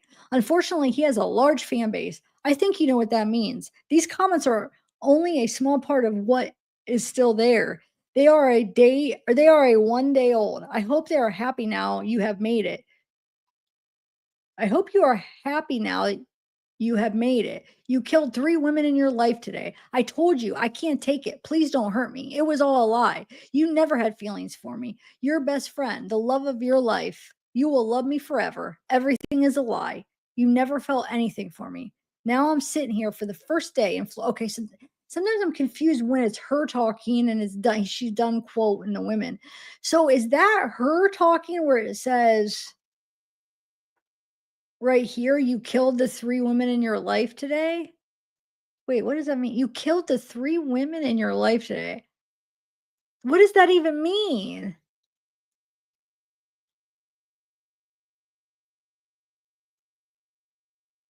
They are 1 day old. I hope you are now happy that you've made it. Does anybody know what that means? Because I mean, it could mean he killed Christina Diane, and then she's saying he killed her too, like, emotionally or whatever. But if that's the case, that means she believes that he did kill those other 2. If not, I don't understand. Who's the 3 women? I don't know. Hey, Liz Rose.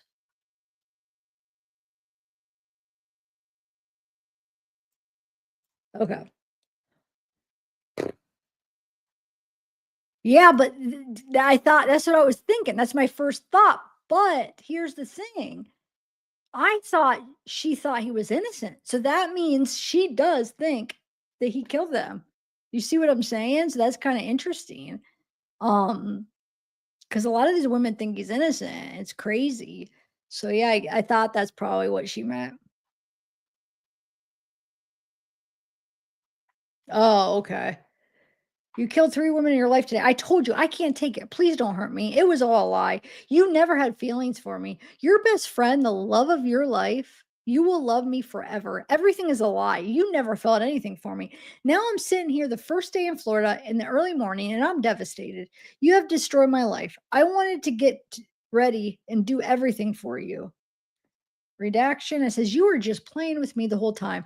I gave up everything for you. I hope you're happy now. And the thought of you killing me excites you. You see you in the next life, Wade. Goodbye. I will love you forever, even if you don't know the feeling. I love you from the bottom of my heart. I told you what would happen if you broke me. I'm done with life, Viv. Jesse says, coffee is so lonely without you, lol. Erica, did do this to myself anymore. It's effing miserable. I'm not going to sit here sending message after message and getting nothing back. It's ridiculous. I've tried and I've tried with you, and you don't want shit to do with me. I think I get that now, and I'm going to leave you alone. I wish you the best, and I'll love you for who knows how long, but hopefully not too long. So I don't want to feel like this anymore. Ooh, and my legs. Oh, you're just in time, Hope. As you know what, you could always rewind anytime. But I'm glad you made it. Whew. Hey, Jam, you made it back. We got K Court in the house. Leah, Marielle Miguel, KB. All right. Vivian says, are you calling again or not? Abby says, you are a hard man to get through to. Cherie. I don't know why I said it like that. um, Hi, Wade. I've seen you all over TikTok and had to get in touch with you. I am from Delmar. It's about 30 minutes from City, Maryland. I'd love to get oh my god, hold on. Getting to that point where sometimes the reading is just too much. Hold on a second. Okay. From Ocean City, Maryland. I'd love to get I'd love to get to Florida to possibly meet you one day. I'm 46, about to be 47. Don't look it. I'll send you a picture when I figure that part out. How are you holding up? Do you need anything? I'm so glad you accepted the message. So glad you accepted the message thing so we could communicate. I woke up to the email that you accepted it. So I do hope to get to know you. And if sending a letter in the mail is easier, let me know where to write. I'm recently a widow, 5 months. I have two boys, 8 and 18. Anyway, please write back. I would like to get to know you. Cherie, question mark. Oh, that's right. The question marks sometimes are emojis that don't come through, right?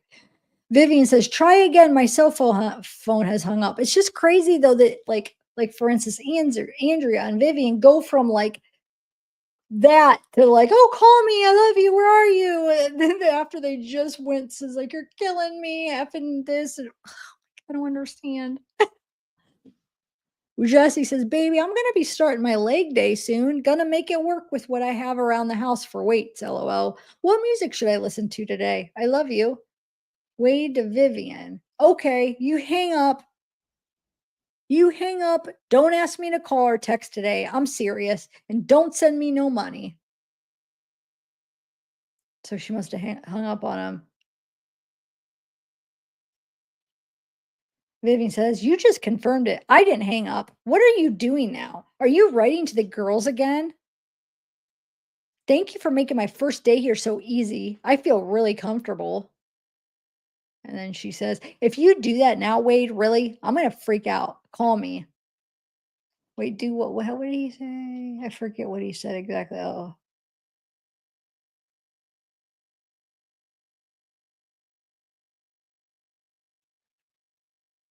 huh.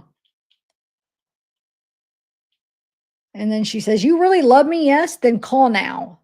So you don't love me? Yes? Wow, okay. So when she says, "You really love me? Yes, then call now." That's 8:25 AM. She waits 2 minutes and says, 8:27 AM. "So you don't love me? Yes? Wow, okay. Call."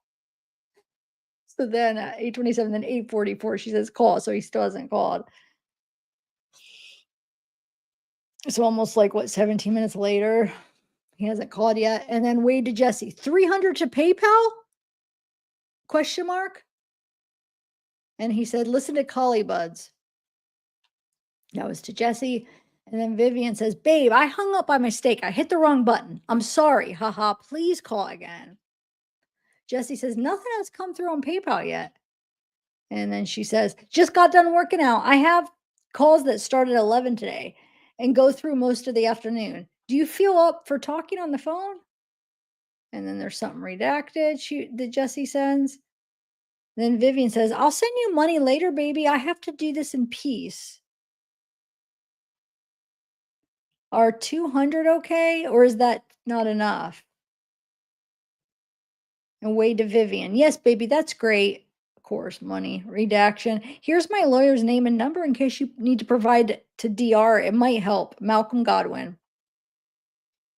And then Wade to Gwendolyn. Remember, Gwendolyn is the mitigation specialist. He says, "Can you send all of my medical records to my girl Jessie? Her email is, and if you need a physical address for her, I can provide that." Jesse says, "About the shower, call me back in 15. I want to talk to you more, please. And thank you." Brooks says, "Hey, I'm at the beach. Tried to send some bikini pics. They are pending. Not sure if they will come through. My pics of my Wade pages from yesterday are still pending too. Hope my beach pics come through. Just saying, hey."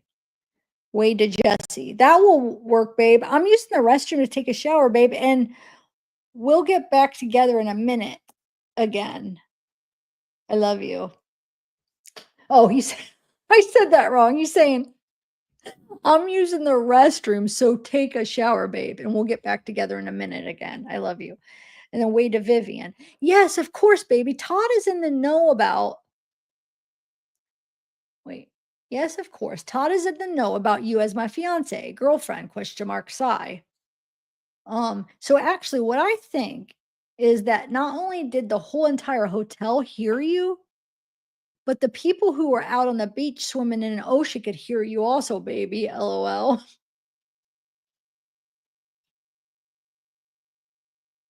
Brooke, oh, whoa, that just was weird. Okay, Brooke says, never mind, they're rejecting the good beach pics. Shaking my head. Jesse says, I love you. Out of the shower and available until 11. Also, if I'm annoying you with my messages, please let me know. Vivian says, have now sent Todd with the have now sent Todd with the conversion 207.52. He must have already received.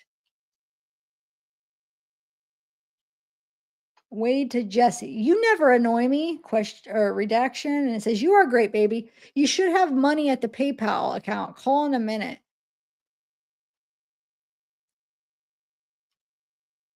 Wade to Brooke. The people are like photo racist against me due to who I am. Who is she? I don't understand what she means. Wade to Brooke. I deleted my entire friends list this morning, besides a handful of people. Guess who remained? And Wade to Vivian. Okay, baby, let me text him to find what's up. So I have a question. When I was reading these, I started realizing something. Is he lying to Vivian and saying that Todd is in charge of all his pay stuff because he's lying about like being with Jesse and Jesse being his fiance too? Because I caught something with this. So he's telling Wade is telling Vivian, Vivian's like, I'll send Todd the money. And I think what Vivian means is she thinks Todd is in charge of the PayPal. So when she sends a PayPal, she's thinking she's sending it to Todd, is what I'm thinking. I could be wrong, but we don't see him telling Todd anything. And we see him saying, okay, I'm telling Todd, I'm sending Todd's. Then we see Wade ask Jesse, is there money in there now? So I think he's lying and he's telling Vivian it's Todd running his stuff. So she thinks that when she sends it, that it's to Todd and it's really to Jesse. Did you guys think that? That's what I just picked up on this. Because look, he's saying, I have now set Todd with the conversion. But I don't think she's actually sending Todd. I think she's sending it to PayPal, thinking Todd runs the PayPal, is what I could be wrong, but is why she's saying Todd. And then Wade's like, you never annoy me. And then he asks Jesse, hey, you should have money at the PayPal account. Is that just a coincidence? She just said she sent money and he's asking, oh, we should have money. So it's Jesse. Do you see what I'm saying? So I think that's what's going on. Um, oh,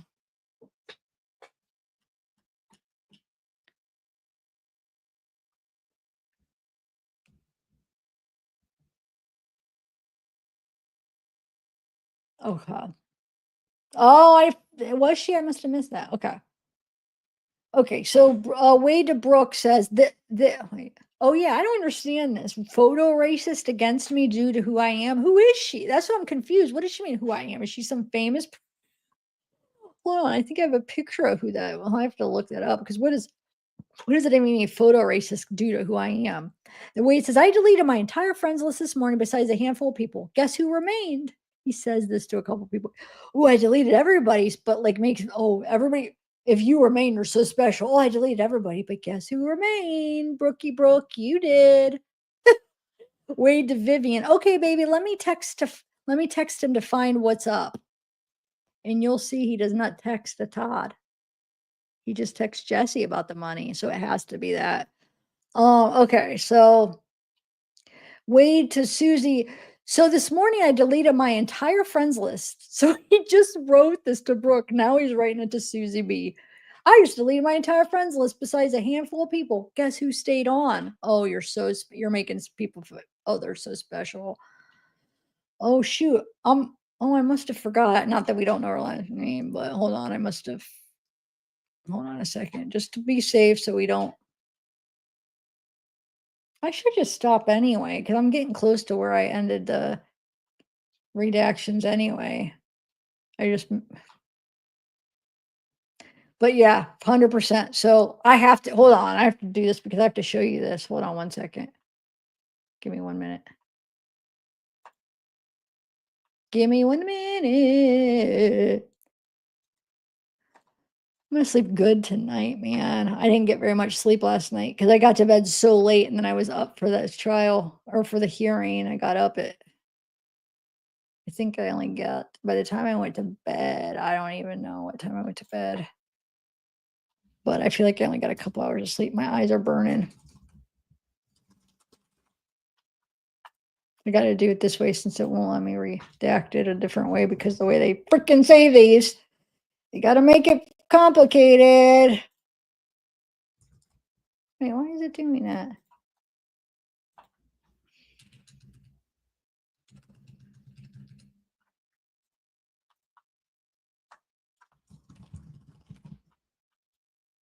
Hold on, you guys. I just want to, I'll read a couple more just to show you something. Show you that I think I am right on that. Like 99.9. Oh, I think I could say 100%, I think, because of this message right here. Hold on, you guys. Okay, I will. So there's that. Hopefully it'll come this time. Okay.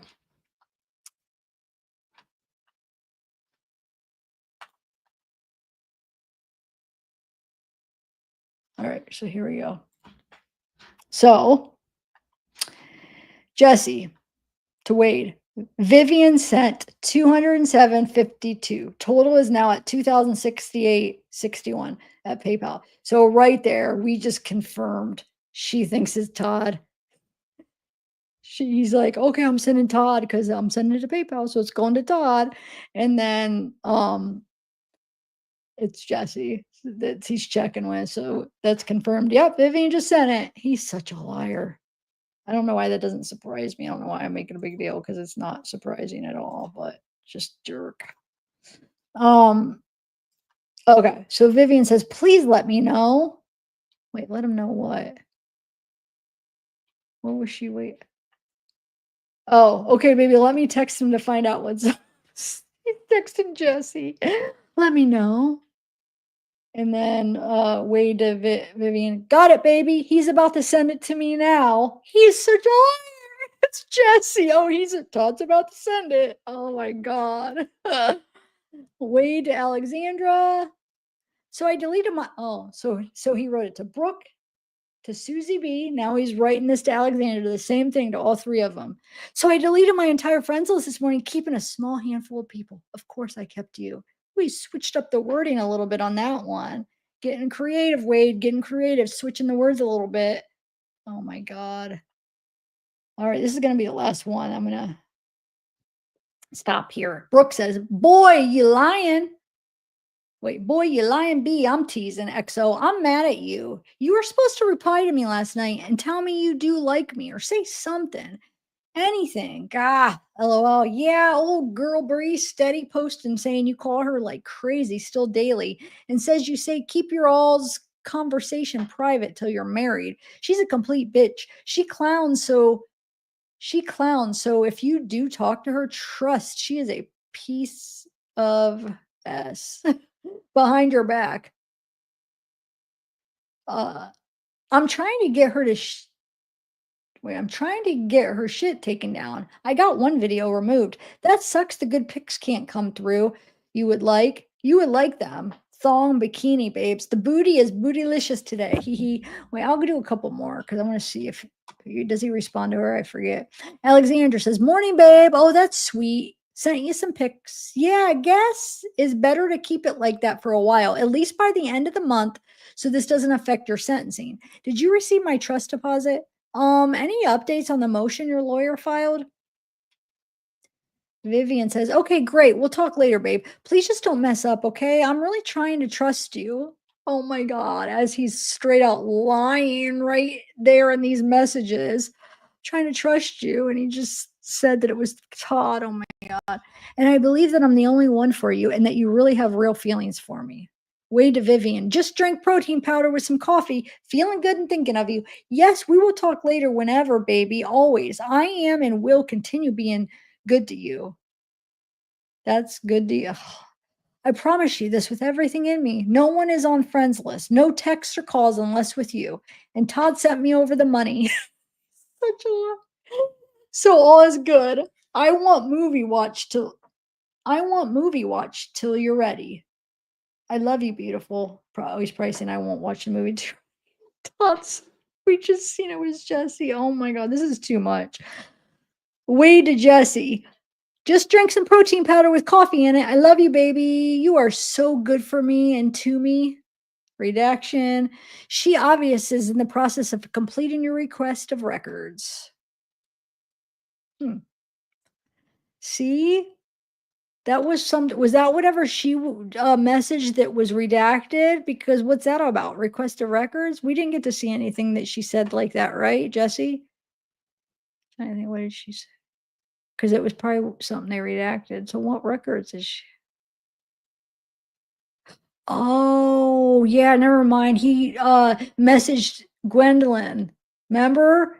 That's what it is. The mitigation specialist, he said, here's my girl Jessie's email when you send her my medical records. That's what that's about. That's right.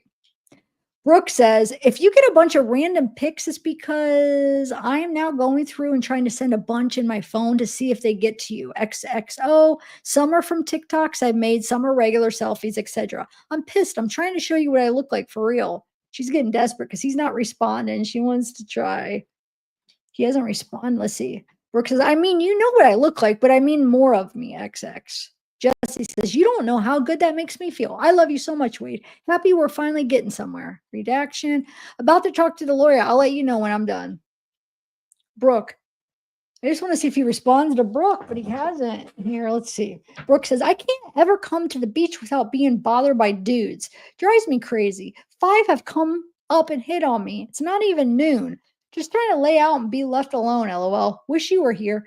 I just want to hang out with you. I want you to pick me up in the water so I can wrap my legs and arms around you. Take your fingers and spread them up. Take your fingers and spread her apart and F me and kiss me. I'd F you in front of everyone. They can take notes.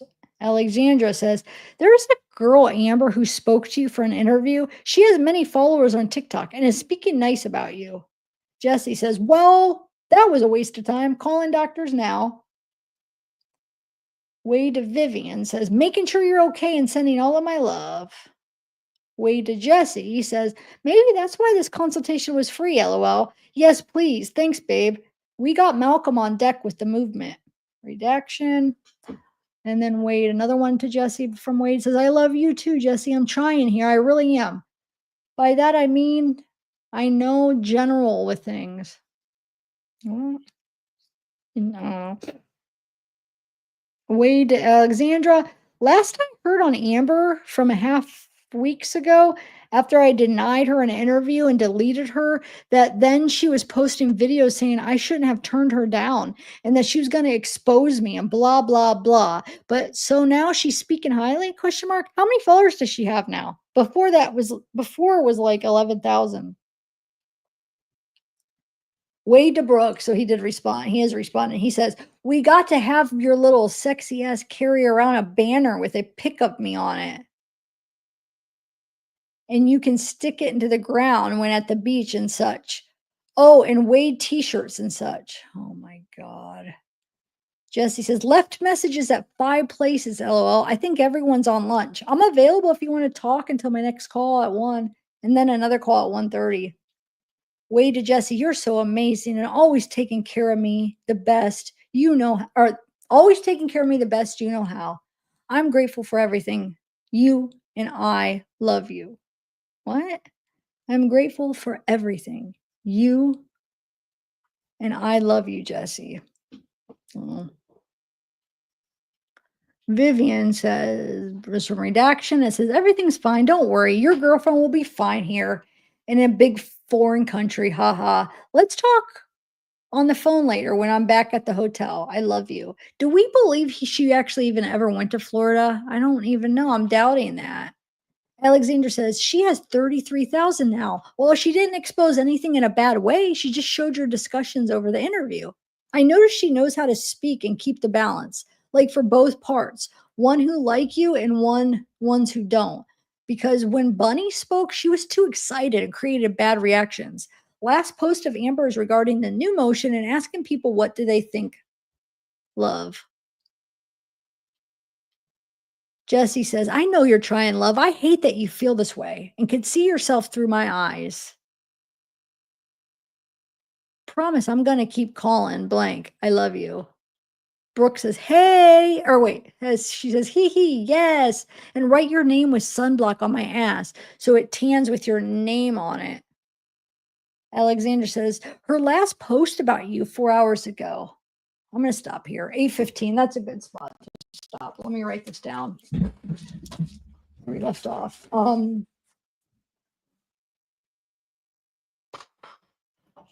8:15.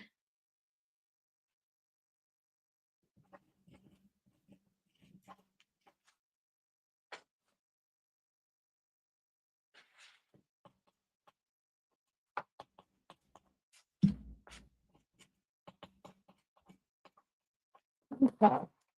All right, guys, we're getting them. Let me say hi to a few people here.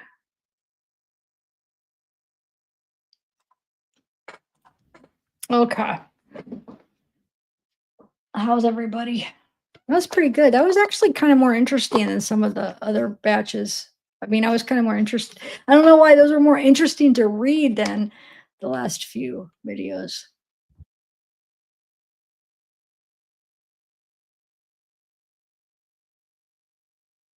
Or maybe it's just because I'm not doing as many, so it's not like I'm burnt out as much with them. I don't know. Um, yeah. Oh, is that a fact that she never really went? Yeah, Kate Court, I was thinking that too. They did feel more interesting to me for some reason.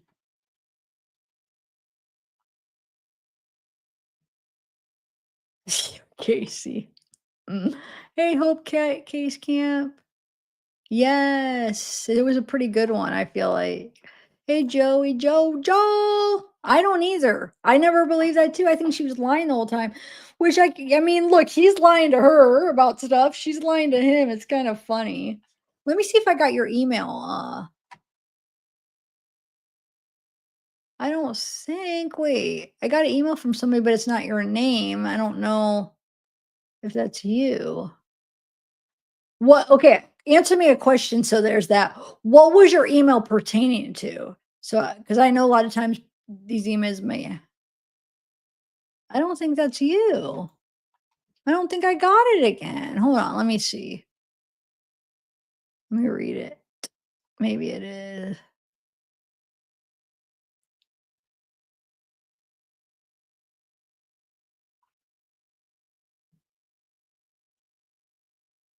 Maybe this is you. What is it pertaining to? 'Cause your name doesn't match, so there's that. So, you know what I'm saying? A lot of times emails don't. I gotta figure out. So it's easy if somebody emails me and it's different than what the YouTube name, just to say who it is so I know who it is. But what is it pertaining to? So there's that. Yes, that's you. I got it. Okay. I did get it. Thank you. I'll look at it more in depth when this is over. Thank you.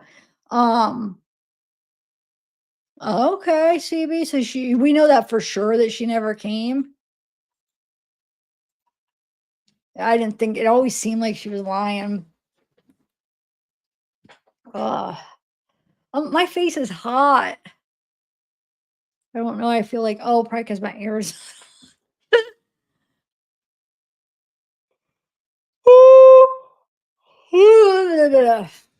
Anyway, I'm gonna just go to bed soon, guys. Yeah, thank you for that. Cool.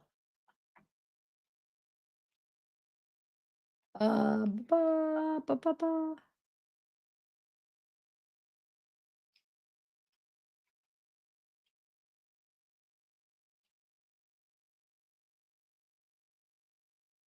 My eyes are burning.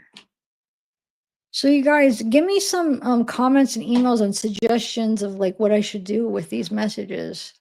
I hate when that. Why do I have to?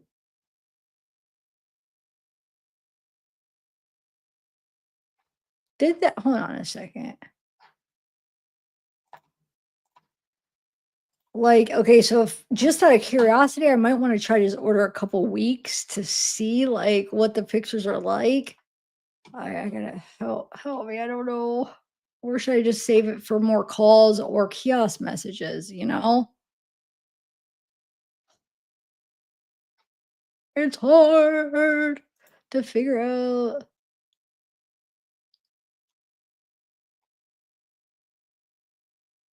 Wait, is there? Oh, shoot. You guys, hold on a second.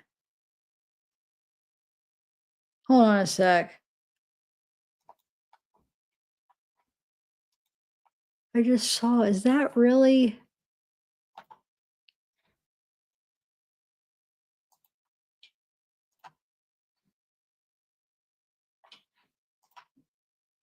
Dang it. Look at this. We gotta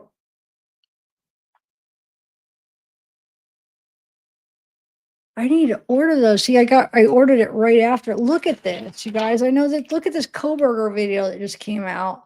So they must have been on it. I should have he must have already started unsealing things. Holy crap. What? Look at this. Hold on. Let me share this real quick. Wow. Because I'm gonna watch it anyway. Let's just watch it real quick. Dang it. I need to get the request in. So I did it right when they said non-dissemination, and then I did the records request, and then the hearing watched, and it was like, no, we got to wait till after the sentencing.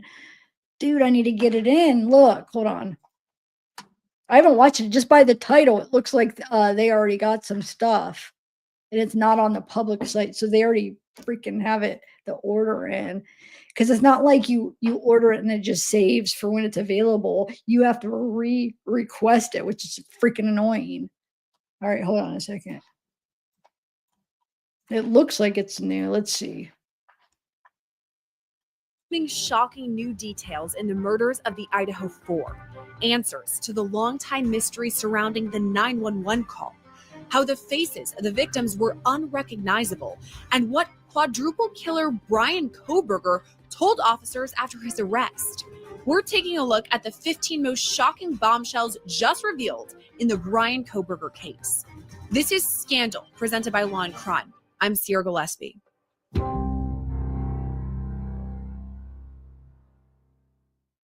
Before we get into those breaking details, I have to bring you a law and crime legal alert. Did you know that children are being diagnosed with serious conditions like type 2 diabetes and non-alcoholic fatty liver disease? And research is potentially linking ultra-processed foods to these outcomes? Well, Morgan & Morgan is stepping in to fight to hold food companies accountable. With decades of experience fighting large corporations, they're ready to stand up for families who deserve justice. If your child under age 21 has been diagnosed with type 2 diabetes or fatty liver disease, visit www.forthepeople.com/food or Oh, on Moscow. Okay. I didn't know because it's not in Ada County. You're saying on Moscow it's up there? Okay, because it's not on the Ada County. Um,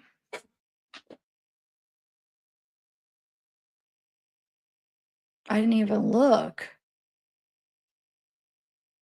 Let me see. You could either you send me a link, or I'm pretty usually good at finding it. If you're saying it's in Moscow, okay, hold on, I'll look for it. But hey, we'll just watch this video and let them sum it up, and then I'll read it later because I don't have time to read it. Like I'm not gonna want to sit here and read all the documents right now after I read the kiosk. So I'll just watch this real scan the quick. QR code on your screen to learn more. Let's see. Now on to today's breaking news. Hundreds of documents have been released in the case of now convicted murderer Brian Koberger, who was sentenced in the quadruple killings that shocked the nation. We've spent literal years asking questions that seem to never have answers. What exactly happened in the deaths of Madison Mogen, Kaylee Gonzalez, Zana Kernodle, and Ethan Chapin? What was Koberger's motive? Why did he wait so long to take a plea deal just weeks before he was set to go to trial? With the gag order lifted, emotional victim impact statements read, and 4 consecutive life sentences handed down to Koberger himself, we finally have some answers. Our law and crime team combed through every page of the court documents to bring you the latest and most shocking details. So let's start at the beginning.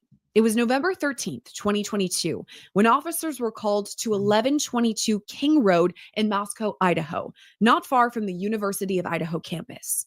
Inside the home, first responders found a gruesome scene that we're now hearing about firsthand from one of the officials first on the scene, Moscow police officer Corbin Smith. This is straight from Smith's report, and we'll warn you, The notes about the crime scene are gruesome and disturbing. The officer said he found Xana and Ethan first, writing, quote, "When I arrived, I entered the residence and went to the second floor. I observed a female wearing a sweatshirt and underwear laying in the middle of the bedroom, floor covered in blood. I observed deep lacerations, indicative of defensive wounds on the female's hands. The female was surrounded by blood on the floor. I observed a male lying on the bed. The male appeared to have suffered from stab wounds and a laceration to the neck. The male was covered in blood, and the bedding around him was soaked in blood." After this, Smith says he found Madison and Kaylee, quote, "In a third floor bedroom, I observed two females laying in bed, which appeared to have been stabbed to death. The female laying on the left half of the bed, as I looked at it from the doorway, was unrecognizable. Her face was completely disfigured and was several times. I was unable to comprehend exactly what I was looking at while trying to discern the nature of the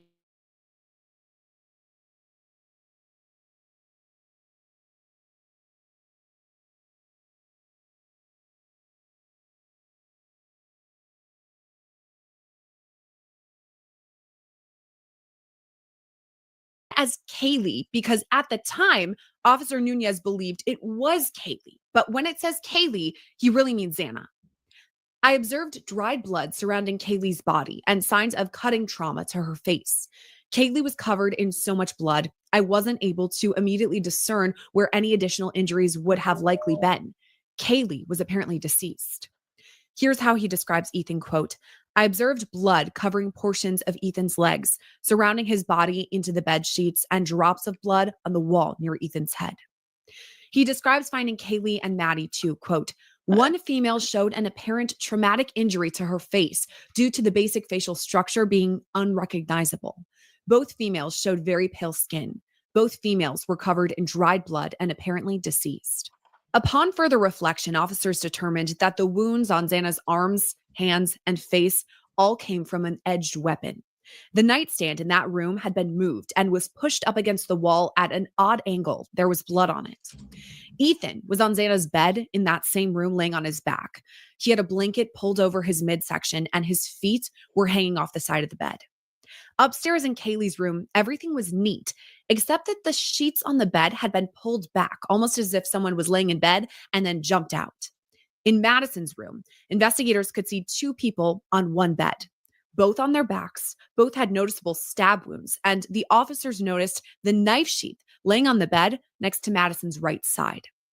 As the early stages of the investigation began, Officer Smith was assigned security of the rear door, and that's when he noticed something in the snow. Quote, "The footsteps went to and from the rear slider door.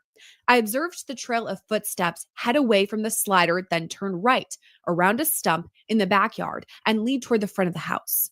I observed a set of small handprints on the window to the east of the slider. The screen to this window appeared damaged and was laying on the ground. I located smudged fingerprints on the glass slider door. There was a discarded black backpack in the backyard." Officers on the scene also spoke with surviving roommates, Dylan Mortensen and Bethany Funk. Here's what Officer Nunez writes about Dylan. And it is redacted. It says only D, but we can discern that this is Dylan Mortensen. Quote, "D told me at approximately 0400 hours, she heard a voice scream and believe it to be Kaylee's. D said she heard Kaylee scream and announced there was somebody inside the residence. D said she could hear Kaylee run from the third floor down the stairs to the second floor in the northwest bedroom. D said she locked herself in her bedroom and continued to hear a commotion. D said eventually she stopped hearing a struggle and heard a male voice say, 'You're going to be fine. I'm going to help you.' D said she did not recognize the male's voice. D said after a few minutes, she peeked out of her bedroom and observed a male described as approximately 6 feet tall, slim build, with a black ski mask leave the second floor patio area." So you guys remember Kaylee is really Xana at this point, right? Is that so? That's how they knew that Xana went upstairs because Dylan heard her run from the third floor down to the second. That's how they knew. Wow, dude. So I wonder. I have to go back and listen because I was typing. Who when they were saying about the face being like disfigured, weren't they talking about either Maddie or Kaylee, right? So I wonder if just stabbed at her in the face and that's why it looked like that, or if he used another weapon. And is that why, like, the Gonzalez think that they use a second weapon because their face? But if think about it though, if he could have just used one weapon and he could if he stabbed her in the face, I mean, that would probably look not as much like stab. You know what I'm saying? It could look like, oh, maybe he used a different weapon. I don't know. Or maybe he did use something else. Oh my God. I hate him. Like, wow. Officer Nunez also spoke with Bethany. She said before all of this happened, she'd been in the living room watching The Vampire Diaries. Madison and Kaylee came Oh, real home. quick, I'm sorry, I won't keep interrupting. But why, Joe? Remember that they said no when they asked him at the press conference. So I'm so confused why the law enforcement said no, only one weapon. I don't think they even know exactly, to be honest. I think they're unsure on some of the stuff. Um, wow, I don't even. This is After going out to the corner club and also visiting the Grub Wandering Kitchen. oh When they maybe. got home, B, meaning Bethany, said she and Madison let Madison's dog out, Murphy, sometime between 0200 hours and 0230 hours. B said during this time she observed no suspicious activity. B said she returned inside while Madison was still outside with Murphy. B said she went to bed around 0230 hours. B said Madison came into her bedroom sometime after 0230 hours to ask if she knew where Murphy was. B said she told Madison no, and Madison left. B said she woke up in her bedroom, which was located on the first floor, to a sound she described as a firecracker and a flash. B said she initially thought the sound was a prank.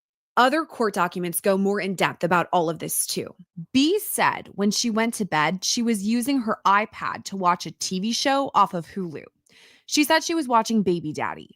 B could not remember what episode she was watching or how long she was. Dude, I bet you that thing she thought was a firecracker. What if that was him hitting? I hate to, I mean, I'm just trying to figure this out. Like, what if that was him cracking like Kaylee's skull because it was disfigured with that whatever he hit her head with?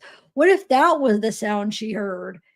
Because she said it's firecracker. I'm confused. I see. I need to watch this again. I need to reread this stuff because I'm like hearing one thing. I'm trying to absorb it because it's so freaking intense that I'm like, so then, oh, that's just so much. What the heck, dude? He like the crazy thing is when I thought that he couldn't be more evil and I couldn't hate him more after the sentencing, I hated him more. And now this, like every new thing I'm hearing, it's like making me have more hatred towards him. Wow.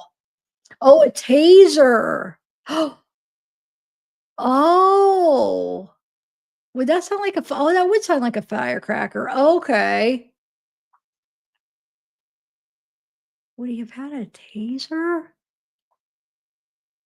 Wow. I gotta rewind because I missed when she heard that and where. Watching. As she was watching the show, Maddie came downstairs and asked her if she had Murphy with her. No, I know. I will read the documents, but right now it's late, and this is just for them to give it a summary. It's good right now. Because she could not find him. B told her That's no, true. said her door was locked, and she normally locks her door when she goes to bed. B told me she eventually turned off the show and her iPad and went to sleep. B said she woke up after falling asleep to hearing what she felt was a firecracker go off, and she thought she saw a sparkler going off through the crack under her door. B stated she did not know what happened. Bethany showed officers she called each of the victims between 4:21 a.m. and 4:31 a.m., but never got a response. After that, she says she went to bed, saying she was drunk and groggy and thought it all was a prank. She didn't wake up until 11:56 a.m. the next morning when she called 911. And that leads us into the early days of the investigation. A phrase almost synonymous with the Koberger case is the K-bar knife, what we now know as the murder weapon. And early on in the investigation, detectives knew that too. In this document, you can see a long list of people who had recently purchased K-bar knives. Now, this was collected by the FBI, who were working hand in hand with the Moscow Police Department. And while we're talking about the K-bar knife, we also have to discuss the knife sheath that was left behind at the scene. This same knife sheath would later blow the case wide open when DNA from that sheath was collected and tested and proved to be a match with DNA collected from Koberger's parents' home thousands of miles away in Pennsylvania. But for a time, we, the public, didn't know anything about the K-bar knife sheath. That's why it's odd then when an email came in asking about the knife sheath before it was public knowledge. This next part is from an interview on December 2nd, 2022, before Koberger's arrest. Now, the name has been redacted, but here's what happened. Quote, M stated he understood and never put his phone number on orders to prevent phone solicitation. M then abruptly asked, "What can you tell me about two feds that showed up at my door today questioning my recent K-bar order?" J stated she did not know what M was talking about as she had no knowledge of the investigation. M then stated something to the effect of, "You know a K-bar sheath was left at the scene?" J stated she did not know anything about the situation and asked M if he wanted to complete his order. M stated he was a collector and had enough for now. He also added he better hold off until things die down a little. M then ended the phone call. Speaking of phones, these are obviously very important in a case like this. Investigators got warrants for phones of the victims and, of course, Koberger. Wait, I missed what was the whole sheath thing. I mean, I got to rewind that, and I know I got the documents, but what was she saying? Who's M and J? Sorry, because I'm like looking at the document. I'm like doing a bunch of things, so I'm missing stuff. What the heck? So somebody knew about the knife. I mean, I guess it could even have been him. I'm so confused. Wow. This is,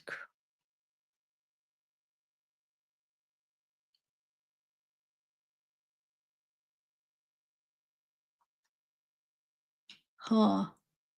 Okay, I could rewind it. Yeah. I wanted to rewind it, but I didn't want to I didn't know if you guys would be like, I mean, I wanted to rewind it since the beginning when I started. And they got access. I know we could read them, but right now this is perfect to just kind of get a summary of everything.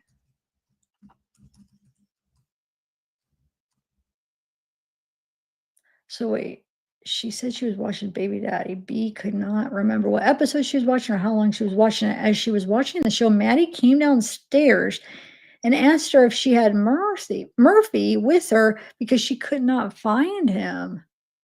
What? B told her no. B said that her door was locked and she normally locks her door when she goes to bed. Wait, whose door was locked though? B told me eventually she turned off the show. Oh, her door was, oh.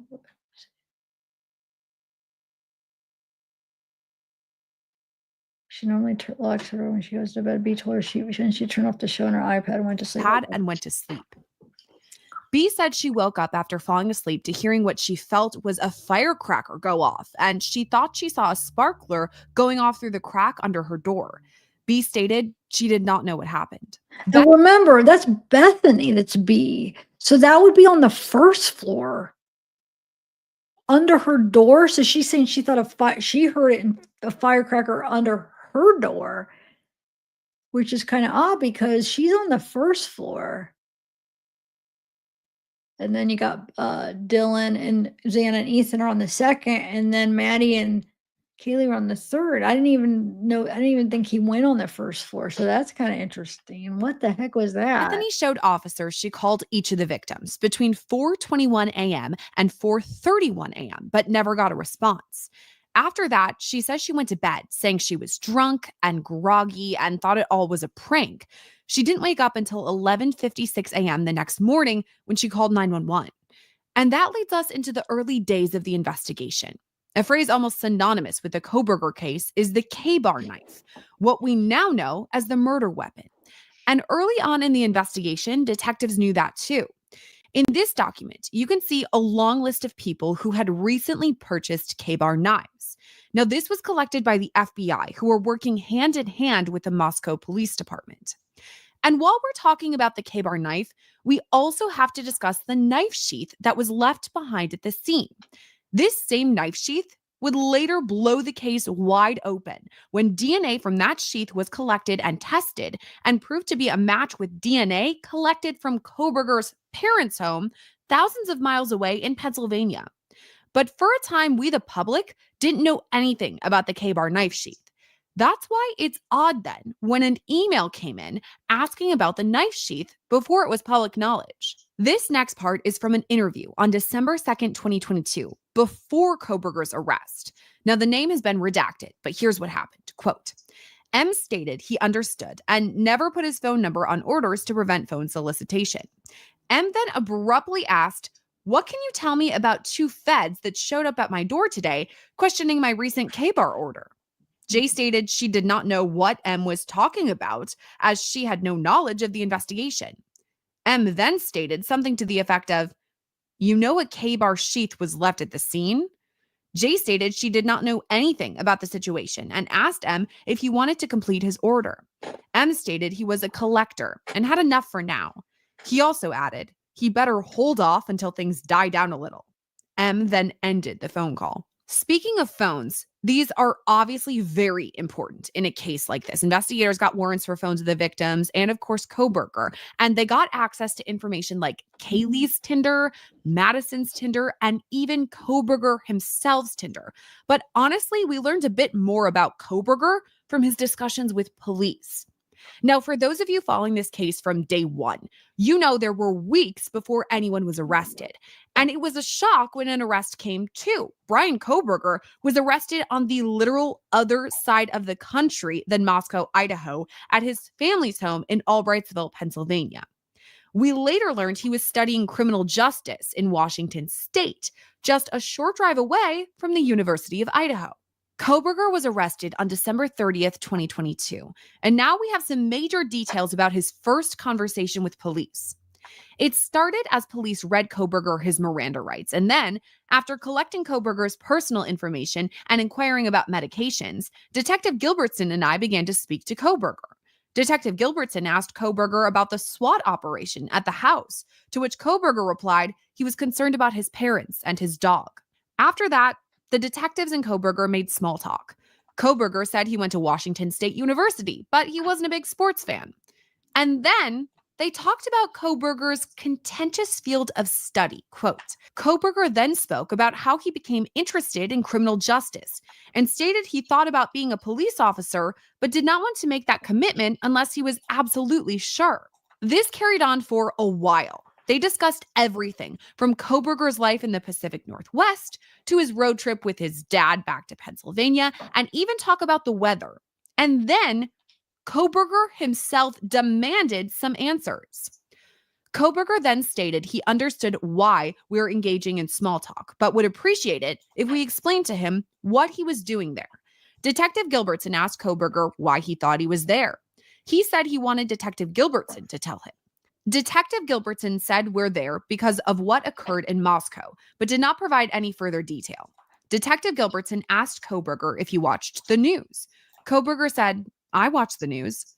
Detective Gilbertson then asked Koberger why he thought I looked familiar. Koberger said he wasn't sure and stated I had a familiar face and looked like someone he used to know. Detective Gilbertson then said we were there because of what happened in November, just off the University of Idaho campus. Detective Gilbertson asked Koberger if he knew what that was, to which Koberger replied, of course. When prompted to elaborate, Koberger said it was the incident we had been investigating for how long has it been? Koberger said there were probably several incidents, and then said he was aware of a homicide because of a WSU alert he received. Detective Gilbertson asked when Koberger received the alert. Koberger said he wasn't sure, but thought it was sometime the previous month. Detective Gilbertson confirmed that was why we were there and asked if Koberger wanted to talk about that. Koberger replied, well, I think I would need a lawyer. Koberger then asked if we would explain to him what we were there for specifically and added he was tired. Detective Gilbertson again stated we were investigating the homicides of 4 students and that we had questions and things we hoped Koberger would help us understand. But with that, as Koberger indicated, he wanted an attorney, so the interview abruptly stopped. Now, since his arrest, Brian Koberger has been housed in the Latah County Jail, and we're learning more about what fellow inmates have to say about Koberger as well. According to these newly released court documents, an inmate whose name has been redacted from the court documents mentioned Koberger after an inmate transport. Quote, during their conversation, Redacted stated he was housed in max or maximum security, to which Redacted replied, oh, were you in there with Koberger? Redacted stated he was. Redacted asked, how is he? Redacted stated, a effing weirdo. Redacted continued to say if he wasn't worried about further legal repercussions, he would have physically assaulted Koberger. Redacted then asked if Koberger did it, referencing the homicides. Redacted affirmed this statement and added he had pretty good judgment of people and that his Koberger's eyes tell a story. Just weeks before he was set to go to trial, Brian Koberger changed his plea. He's since pleaded guilty to the murders of Madison Mogan, Kaylee Gonzalez, Xana Kernodle, and Ethan Chapin. He was sentenced to 4 consecutive life sentences. And that was just the tip of the iceberg in terms of new information in this case. The Law and Crime team will be hard at work in the coming days, bringing you all the latest details. So to make sure you don't miss any updates, Dude, that's crazy. I don't even know what to think. I really don't. Oh my God, it was even much worse than I thought. Dude, now I'm just been so overwhelmed with just all this. I'm like doing how many different cases? Now I gotta go through all these stuff. There's too much, guys. What should I do? Like, I feel like there's gonna be so many people that are covering these documents and like, should I or just try to do things that people are, I don't know. Like spend all the hours then to maybe, everybody watching it with everybody else. And I don't know. I mean, I'm curious. I want to know about it though. So, but hold on. Let me just finish this and then I don't even know where to start. There's so many. Like, where do you start with these? I don't know, guys. I mean, could be reading these for months. Oh my God. I don't understand that interview about the K-bar. Who was he talking to? I am so confused. They said an interview, but then it didn't, I don't know, it didn't really make sense, to be honest.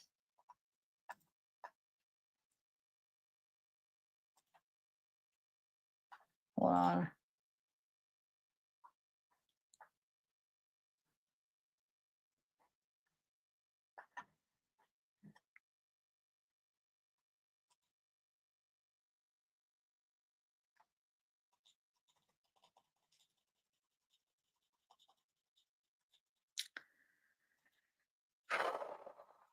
Wow, there been a lot? When did these come out? I had no idea. I was over there redacting my freaking Wade stuff. I had no idea these came out. How do I get back over here? Hold on. I have to get back over to, no, I don't want to share it. All right, hold on a second, guys. I'm trying to download these all just in case if something happens. And somehow they're not available. Like, I don't know, the site goes down or something. Hold on.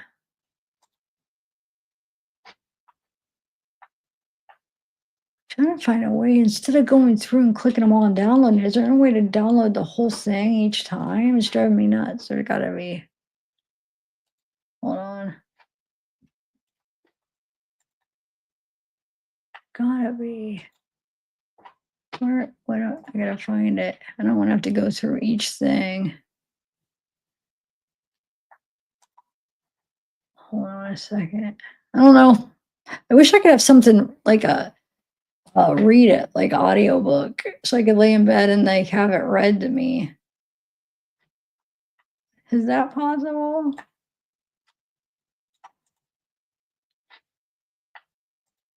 I think I am gonna have to go down to each one and download it. That's oh well. Anyway,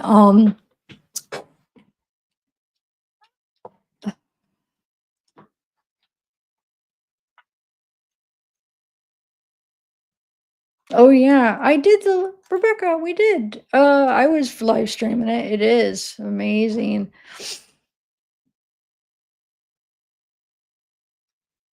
Yeah.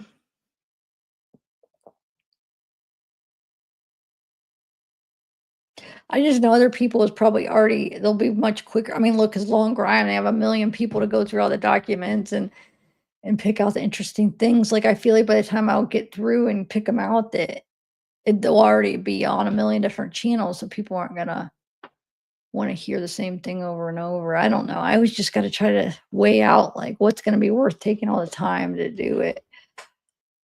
Everybody's covering this, and I'm only one person, so I'll try to get through some of it and pick out some good stuff, but I don't know.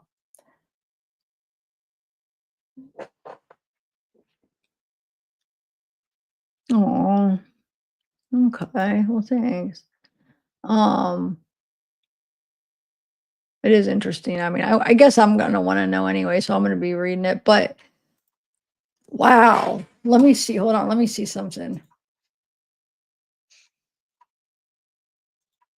I didn't even know that was allowed. I'm over here like in my own little world doing my redactions, not even thinking that this stuff was gonna be.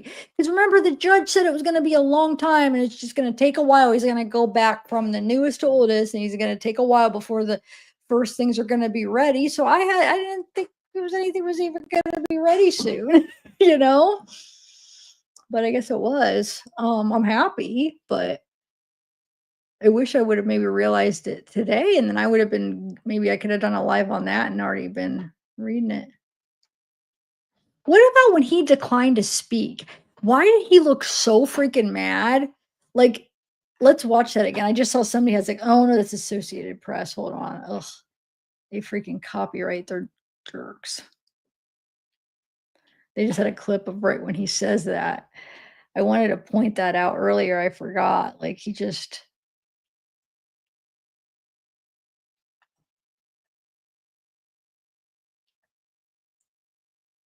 hold on.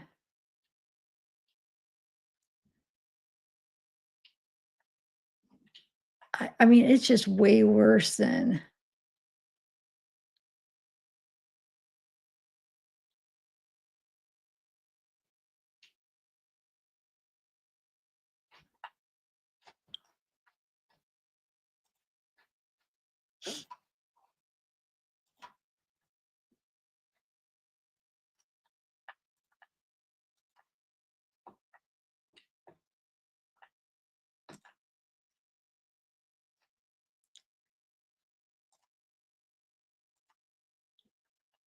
I guess there's not anything much out, but everybody's probably going to right now, and they'll be having it out tomorrow.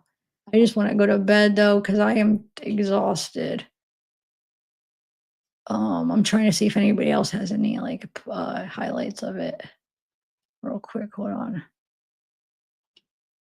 I don't really see too much else up there as far as like what's this? Oh, there's something here. Okay, let's see. Let's watch the quick 5 minute from Ashley Banfield. I think she's talking about it, it sounds like. It was in trouble. They had some screenshots. The police officers had screenshots from text messages between two of the Washington State University professors. Yeah, and we had heard rumblings that he had issues, obviously, when he was the TA there, and issues with students and other professors, and he, wasn't keeping his job. I want to read you this text message, though. This is what we never seen this before. This is one professor writing this to another professor. We need to do an intervention with Koberger. She is going to try to gather information, but apparently he's offended several of our female students, which again goes back to some of our reporting from early on when we were at the school talking to people, that he had issues with the female students. Right, and also in those documents, apparently a female student at his college, WSU, said that she saw photos of herself and of her friends on his phone on the Dateline documentary. So they didn't even know that they were on his phone until they saw the Dateline documentary. But she says she said Brian Koberger used to sit close to her in class when he showed up for class, often late. Let me move to the stalking issue, because we all assumed that the investigators would tell us that Brian Koberger stalked one or more of these kids at 1122 King Road, but it turns out he just might be bizarre. Maybe he did, maybe he didn't. There's reports that there were people in the woods, that the kids at 1122 saw strange figures in the woods, that Murphy the dog would go running to the woods and wouldn't come back quite often. But then there's this discussion about a woman who talked to the police about being matched with Koberger on Tinder. Yeah, and this was kind of crazy. You're right, though. We don't have any proof from police that he was stalking them. He may have been, but the police never had any evidence. We asked specifically about that today. But this is the woman who matched with him on Tinder, and I'm going to read this because I want to get it right. She says that she was talking about horror movies with Koberger. He asked her what she thought would be the worst way to die, and she said with a knife. And then Koberger asked her to do something to the effect of, he said something like a K-bar, which we all know what that means. I mean, K-bar knife is the knife he used to kill these 4 kids, the knife sheath they found in the house. She said she didn't know what that was. She had to Google it. She stopped talking to him because he weirded her out, which, yeah, I mean, I think that would weird anybody out. And I can only imagine what she's thinking now, knowing all the details of everything that went down. Well, and honestly, who knows? Who knows if he stalked her, if he was thinking about her as a target before he ultimately chose these kids at 1122 King. There was also some investigation that went on at the Latah County Jail. They started asking other inmates there questions about their fellow inmate. And a guy who I guess had one of the cells close by in Latah, from August 24 to September 24, he had some observations. What did the police officers reveal today about that? Yeah, so the inmate said that Koberger, and I'm going to read this again because this is from the police report, said that Koberger was the smartest person he encountered in jail, but that he became annoying. Koberger would wash his hands dozens of times a day. He was a germaphobe, so that's not a shock. Spend an hour in the shower. Said Koberger would be up all night. He could hear Koberger moving around at night, and says that Koberger would take a nap during the day. And, it's interesting that they went back and talked to some of these inmates, because when I was in the prison yesterday, you mentioned at the top of the show, they've now moved Koberger into the Idaho prison system. What they told me yesterday is they are going to go through all of the electronic communications of prisoners in the system that he may be around to see who has been talking about him. And that's how they're going to determine what block he may go into, even though he's likely going to be in isolation, which I found very interesting. They can actually search through all of the communication that the prisoners have been having with family and such and see who seems to be the most interested in Koberger. Thank you for watching. Subscribe below. That's who he's going to do it. They're who's interested, so they're going to put him. That doesn't even make sense. They're going to put him with the people that are most interested in talking to him. Is that what they're saying? I don't get that reasoning or that logic. Why would they want to make sure that he's with somebody that he talks to? Wouldn't they not care? What? Or they're making sure he's not with people he talks to. I don't get what am I not? That doesn't even make sense to me. Maybe that went over my head, but that doesn't. Do you guys see what I'm saying? We're going to see who he talks to on the block, so then we know where to put him. So you want to make sure he has friends and he can get along with the people, or what? That's weird. Oh, keep him away. Okay, so they want to keep him away because if he talks to anybody, that's how they do it? I don't know. That just still seems kind of weird. I don't even, I mean, if he's in their life, there's going to be communication between. I mean, they figure out how to you know what I'm saying? I don't know. I don't even know, guys. I'm just still kind of in shock a little bit on some of that stuff that I heard. I'm trying to download all these. Dang it, dude. That's going to take up my whole freaking computer. I already have so many. I wonder if they're gonna release any of, like, the videos and interviews and stuff. That's probably what's gonna take a while. So they're just gonna I think you know what I think? I think they know there's everybody's interested in this case, and instead of doing I think that's why they're doing it, instead of, like, doing all these single file requests, have to send them all separately, they're just putting I think they're gonna probably just end up putting them all on the you know what I'm saying? So that will save them time. But see, look at that. Look at the difference. So you guys can kind of see. Look at the difference here. So they're just trying to get the information out, like they're like the whole purpose of file request. Yeah, they got to pay people for like the redactions and the time, but they what they want to do is just be transparent. It's the right of the public to know this information. They're trying to like just get it out because they know people want to see it. That's all right. So just okay, what's going to be the easiest way? Now compare that to the Wade case. It's just like, isn't that crazy how everybody does, like counties, the states, they do things different even per case. So they're more wanting the money because I get like having to pay for the hourly people, the people that have to do the work. But to make like a huge profit on something that we're supposed to have access to, like look at all these files that they're releasing for free, just putting it on the website. And I have to pay per page for these kiosk messages. Every time I order it, it's like $1,000 or $2,000 for these kiosk messages, documents. And they're giving this case is giving them all free on the website. So I'm saying every place is different. It's freaking crazy how nobody does things the same. Oh, but the Wade case is exceptionally crazy. Except I just bah, I don't even know what to say about it. It's just crazy. Okay, I'm still trying to what am I on page? I'm just trying to get these all done so then in case if something happens to this site, I have it all. Oh my lord, guys. Somebody wanna help me go through them and then pick out some interesting things? Because if people are gonna go through them, some of you guys are gonna go through them anyway, right?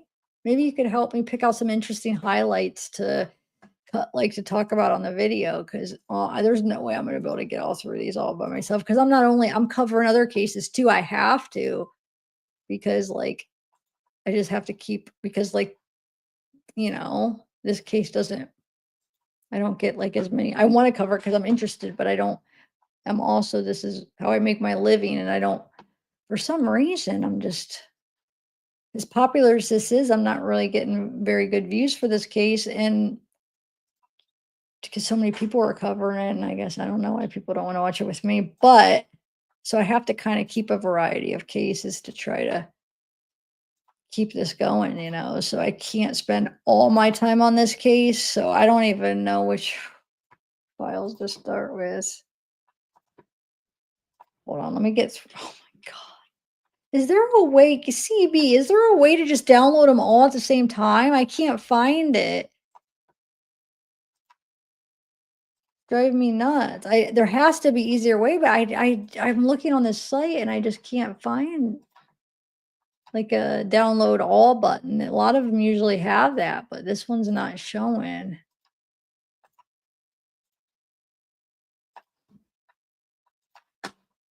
I feel like I should stay up and read them, but oh my God, I was so anxious to go to bed, but now I feel like so much needs done. I can't sleep.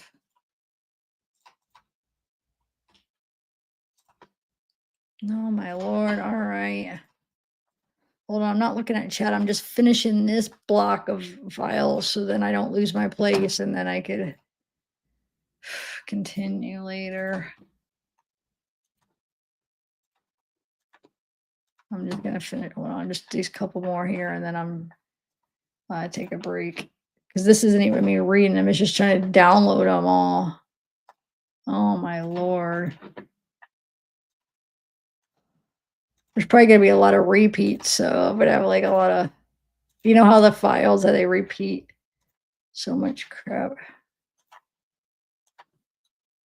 Oh, I might have skipped one. Hold on. I'm almost done with this block. And I'll go look at chat if you guys are saying something. I just don't want to stop in the middle of this because then I'll lose my place maybe, and then I'll freaking it's my OCD. I'll be like, oh, I just gotta start it all over because I don't know where I left off. Oh my Lord.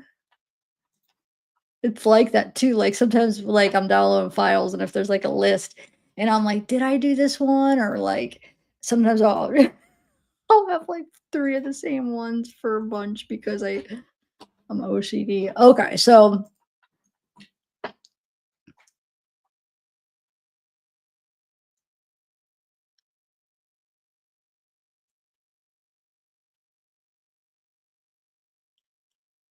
well, I'm trying. I have been covering a lot of cases, Sadie. I still have like weed stuff I already bought that I have to release.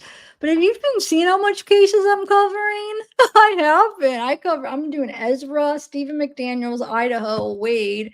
I did some Taylor, and then just like odd and end ones, Lori. I was doing a little series of the Lori Vallow. All within the last couple weeks, I've had all of those cases. So I'm just doing a bunch, trying to get one that maybe people are wanting to, watch with me. And, so I'm just keeping it going, but I still have Wade stuff. So of course I got to put it out. I paid for it. But I don't want to spend all my time on the Idaho because I'm not getting a very many feed. I'm not getting a ton on that. So I got to keep it variety because I know a ton of people are covering it and stuff. So, but no, I'm going to spend a little bit of time, but I'm not going to do all of it. And if I wanted to go through all these files, I would have to dedicate like my whole channel for months on this. And I don't think it would be, so I'll try. I don't know if it'll be smart because I'm not really getting too much of a, of people because they're watching other people for that case because there's so many other people to watch. But no, I'm definitely gonna cover it, but I'm not gonna just only do that, if that makes sense. I have to keep a variety until I find a good one that it's not so oversaturated. Okay, so I'm saying, YouTube's just getting and then with all the AI, it's just getting hard. It really is so oversaturated. Like compared to when I first started, it was so much better. First started, it's just really hard to really make it now. Well, some people are doing good, but okay, hold on a second. There has to be a way to do them all. Collection reviews. I have 3 more blocks to do basically, or whatever. I don't know why I'm calling them blocks, but like that one's not too many at least. Hold on. I want to see. Oh, the next couple, I don't have as many as the other ones. I'll just. Anyway, all right, guys. I'm going to go to bed. I'm not complaining. Oh, you're not complaining.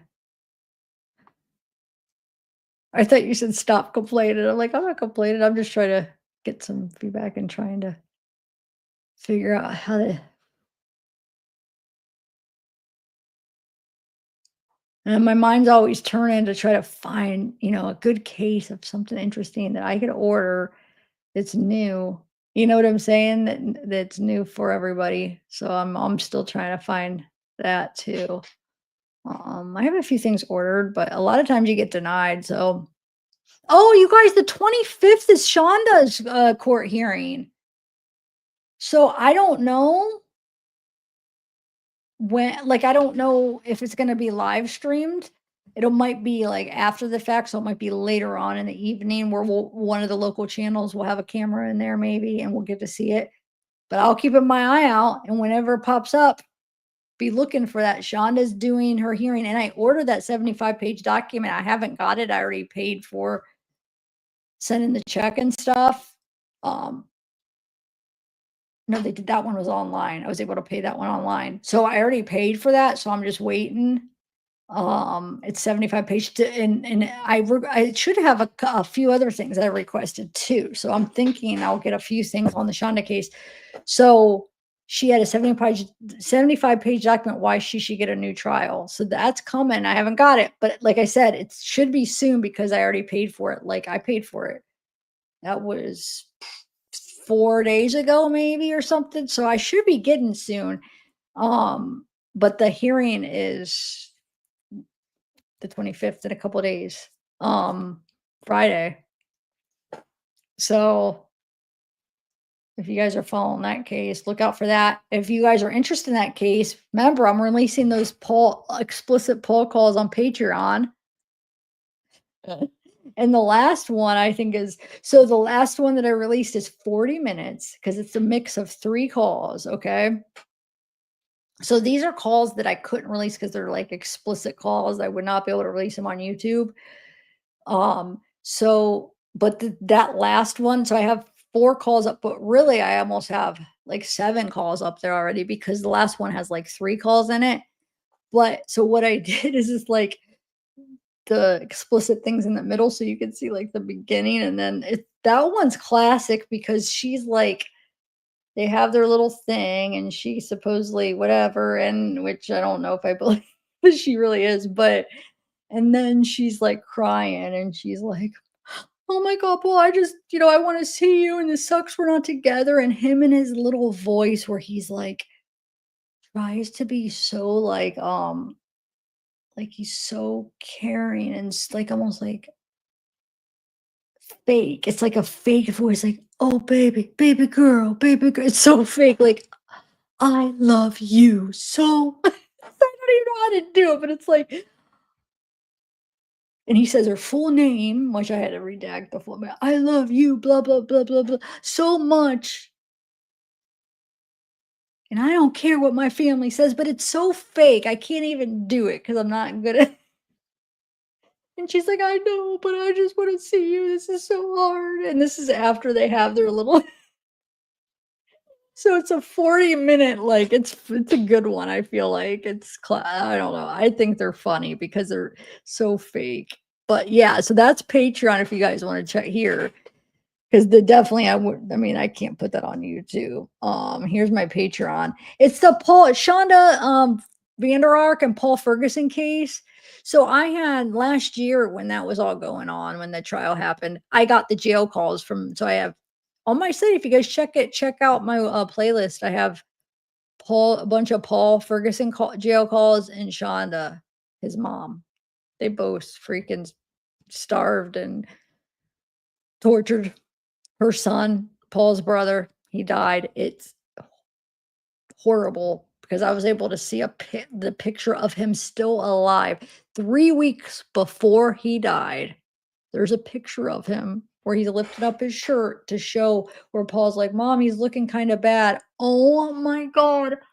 I have never, and I've seen a lot from ordering these files. I have seen a lot of stuff. That one is the most, that picture, and he's alive still.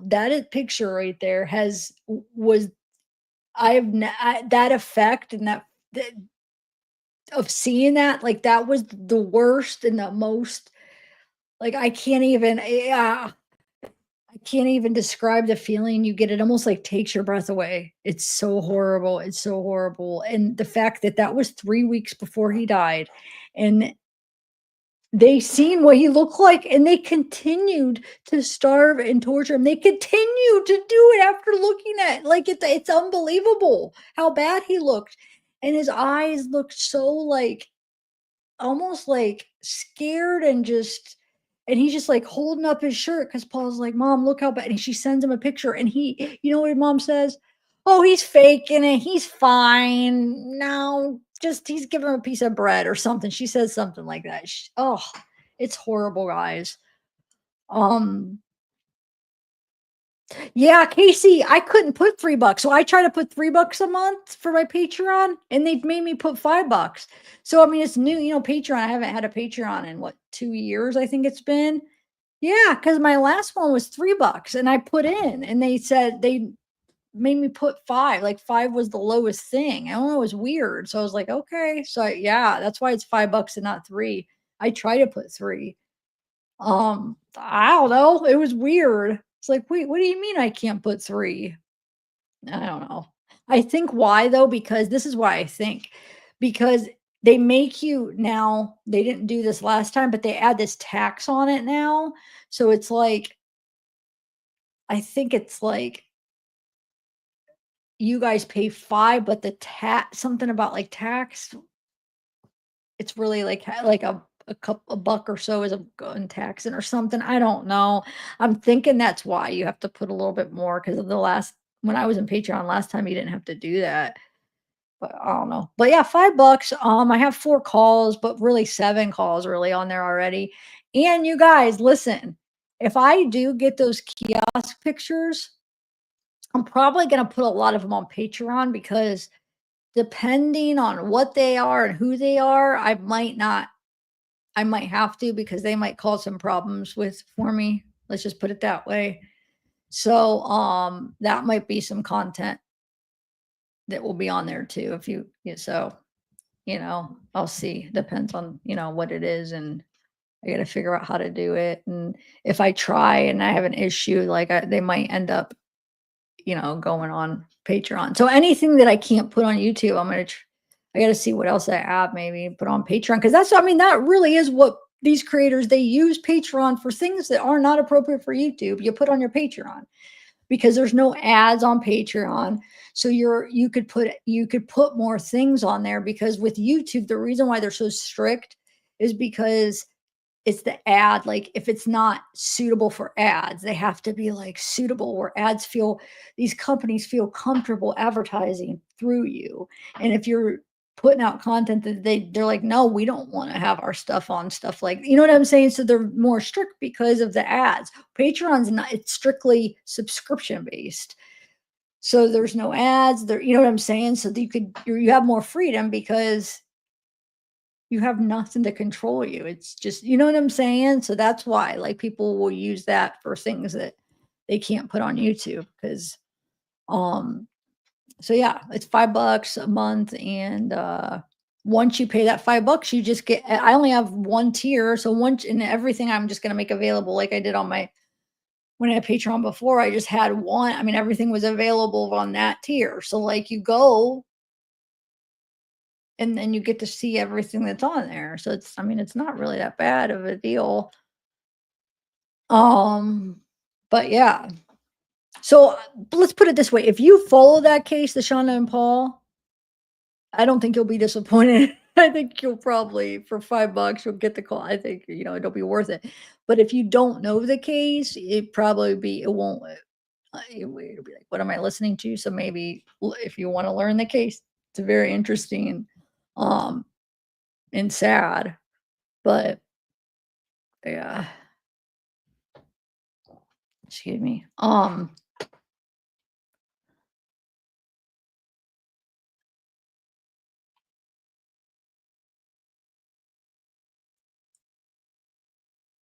Yeah,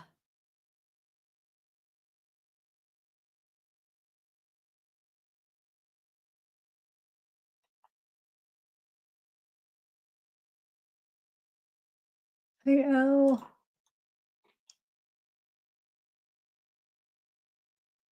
Oh no, Joe, but I gotta do that. Why do I feel like though? Because that county is so strict. But yeah, I gotta do that. Let me see that. Let me see. Let me just. Oh my God! Look at all these freaking documents. Let me just click on one and see what it is. Hold on. Um.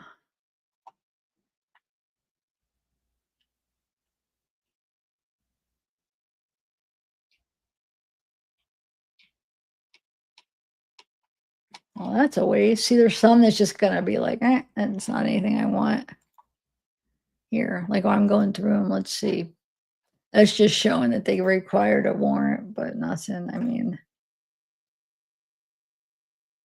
I found an identifier for Coronado, should have been without the separator, but it's just showing the warrant and signed. I feel like some of these are gonna be the things like I have like I think it's like a 2,000-page document from Idaho from a couple years ago where it has like a ton of stuff.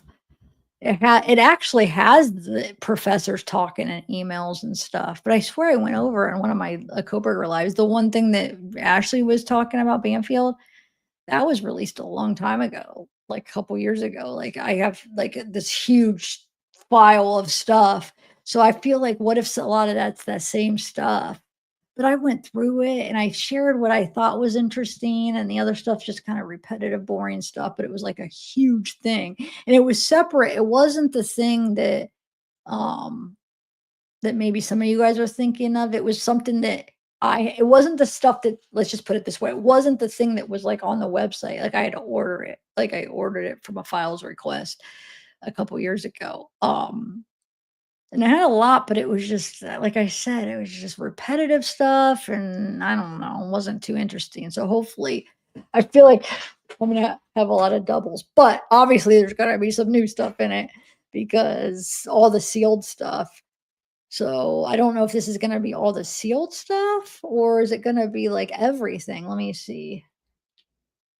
These are just all the warrant stuff. Oh man, so all that's gonna be like a much of that I'm not gonna need. See, a lot of this stuff is just nothing interesting. So I bet you that was what, Court TV or Long Crime, they have hundreds of people probably going through the files. They probably did find all the interesting stuff in that one, most of the interesting stuff in that one video. A lot of it's probably gonna be this kind of stuff. That's just gonna be like, okay, that's not anything we're gonna read. Oh, what's this? Requested examine records showing connected to cell towers between blah, blah, blah to assist in mapping the location. Connects with several different cell towers in Pullman. 2 hours, 225. Appears to be traveling within the city. Oh, I already got all that. That's how I mapped out what I mapped out and I lost it all. I was so mad. I mapped out like all this specifics. Dude, I probably took like 80 hours doing it. I had it all. And then I did the live and there was one little thing off. So with my OCD, it bothered me. So I took it down and I corrected it. And then I kind of took a break from the code from the case for some reason. And I never, went back to it. And then when I started covering it, like a few months ago, I went to look for it so I could go through it and it was like on my Google Earth project, gone. I lost all my projects. That one was the one I was most concerned about because I spent so much time. I freaking lost it all. So I was so mad, guys. I don't know why though. I mean, I don't know why it just disappeared. So I don't feel like doing it again. But yeah, the connections were his phone connected. So yeah, that's already been known. Hold on.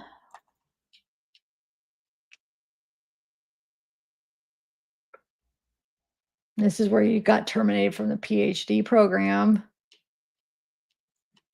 And then the downloaded files that's attached obviously aren't attached. Those are probably going to be the interesting things. Was brought to PSP Stroudsville. Hold on, let's see, barracks. Let's see. Placed in an interview room. The interview was recorded on a built-in video system. That's what I want to see. The interview. This is the summary of the interview. Ooh, that could be interesting. Oh, that's what she summarized about. Oh, you look familiar. That's right. And then he wanted his lawyer. She just explained it on that video, but let's see. You do look familiar. I began introducing ourselves, stating which agencies we represented. When I stated who I was, Koberger said, you do look familiar. Detective Gilbertson and I prepared our note-taking materials. They read him his Miranda rights. They asked Koberger if he understood his rights, to which he replied he did. After collecting Koberger's personal information, inquiring about any medications, detective and I began to speak to Koberger, asked Koberger about the SWAT operation at the house, to which Koberger replied he was concerned about his parents and his dog. He was going to Washington, to which he replied he was. He made small talk. He only been to WSU for one semester. He didn't follow the football team. He came to WSU with his father on July 1st. He went on to stay with his first-year PhD student, criminal justice and criminology.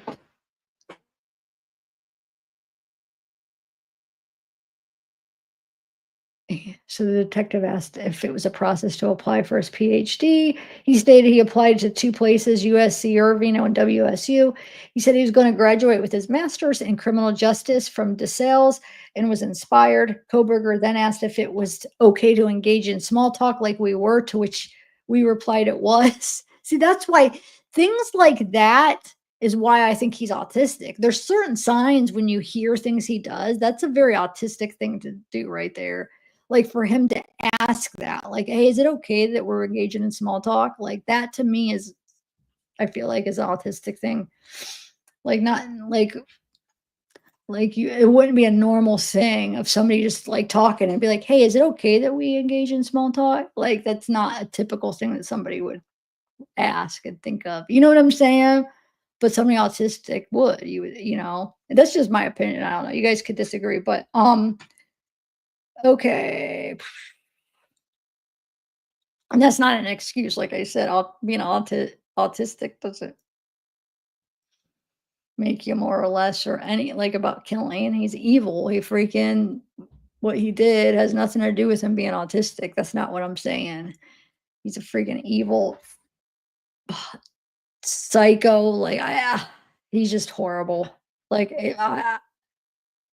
I feel like the more we're learning, it's just gonna get bad. Like it's just gonna make us. It's just wow. I can't even believe how bad it was. He was strength. Koberger then asked if it was okay. After briefly mentioning he was strengthened by the fact his mother and father were okay. Koberger said he applied to the 2 aforementioned schools because they did not require the GRE exam. Koberger then spoke about his GRE for a brief time and then said he was accepted by WSU. What they asked him what led him down the road to becoming a professor. He stated it was because he loved being in college and stated knowledge was far more important to him than money.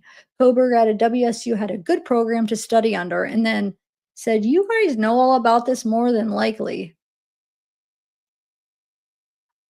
Koberger then asked questions about University of Idaho and other Idaho universities, stating he didn't know much about Idaho or Washington and had not left the tri-state area much.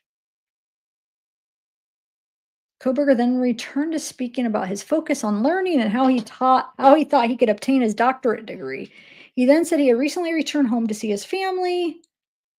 They asked him about his time in DeSales University. He spoke for some time about his time at Northampton Community College. He spoke on how he became interested in criminal justice and stated he thought about being a police officer but did not want to make the commitment unless he was absolutely sure. He then continued to speak about his education and universities. Koberger also spoke more about the process to get into PhD program and how competitive it can be. Gilbertson then asked Koberger about his move to Washington. Koberger said he drove across country and wanted a challenge of driving across country, experiencing it with his father. He said he took a different route back home with his father for Christmas break to avoid snow. Spoke about his travels and the risks of such travels in winter. Koberger then began to speak about the beauty of the environment and its relationship to God and higher power.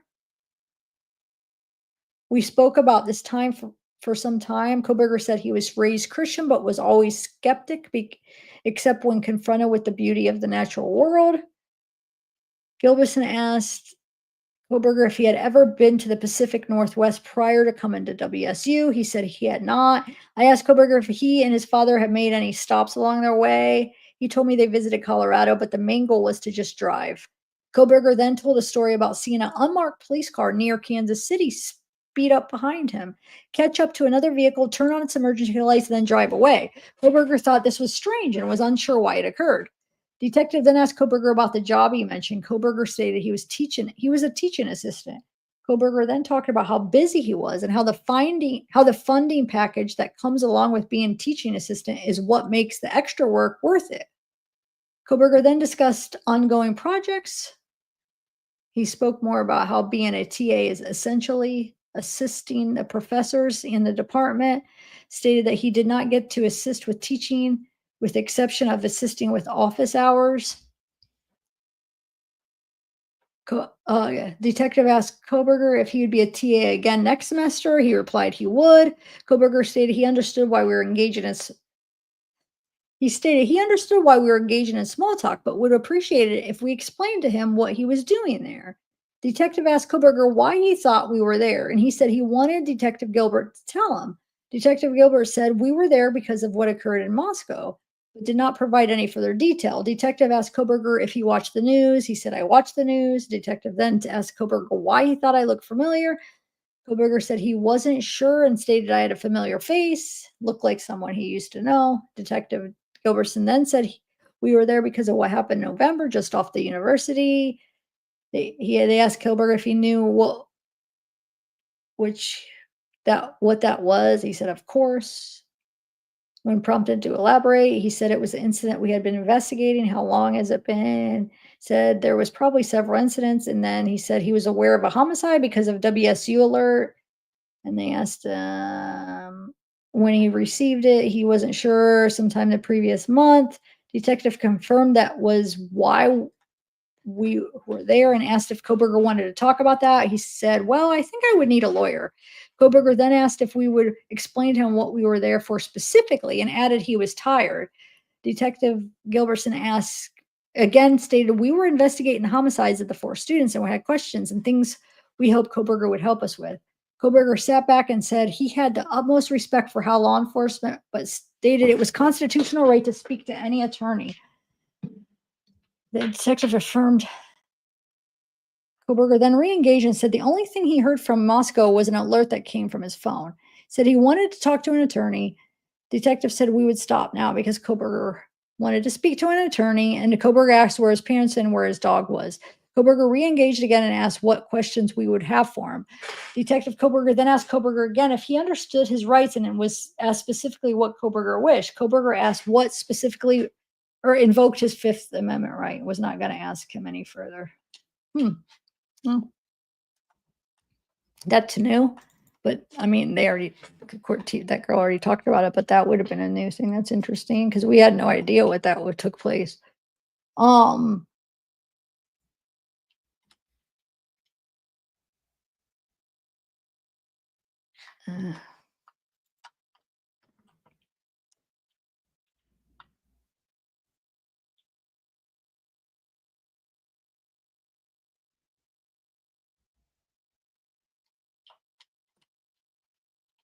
Yeah, you could fly through some of these. That's not really, there's only going to be so many that have. Okay. I can't wait. I hope we get the interview, jail calls, because they pulled those, but I don't know if they're going to let us have them.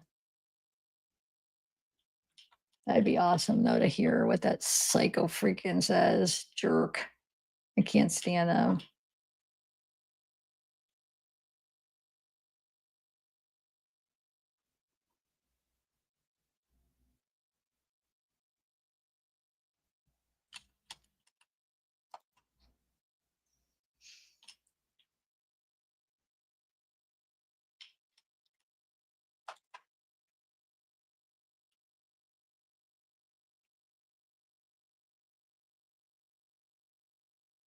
What's this? This one says, on Friday, April 21st, 2023, I received an email from A&S from WSU with a secure link to download installment 8 of the WSU records requested via subpoena.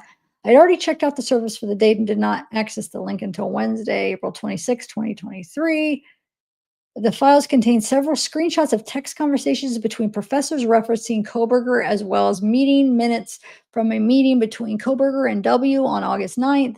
19th, one of the screenshots show a conversation between someone titled M in the text window and an unknown person. The first message from M reads, "Do you want to take Koberger? He listed you and A as people he was interested in working with." The other person replied, "If I must." Another screenshot of a message thread from M on September 14th reads, "A tells me we need to do an intervention with Koberger.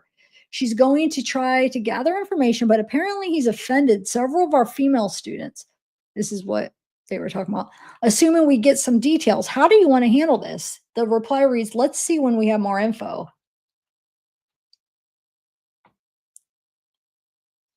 There are 2 more text thread screenshots and a self-evaluation form completed by Koberger in the files.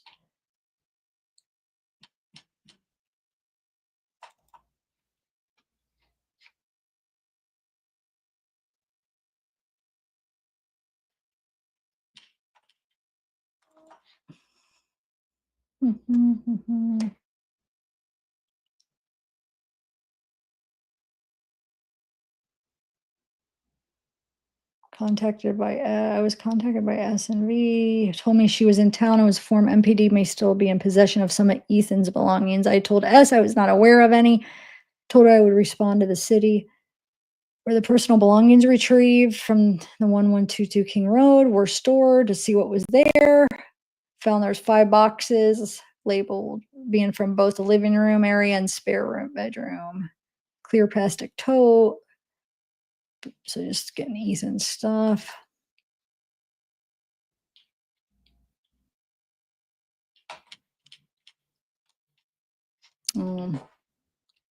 Actually, let me put these into the folder, the ones I already went through.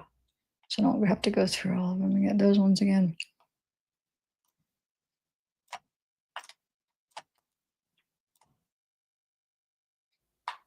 Oh, wait, hold on. Those are going to reject because they're up. Oops. I'm going to exit out all of them. Anyway, guys, I'll go through them. I mean, a lot of them won't fly through because a lot of them are just stuff that we don't need to, I wouldn't want to.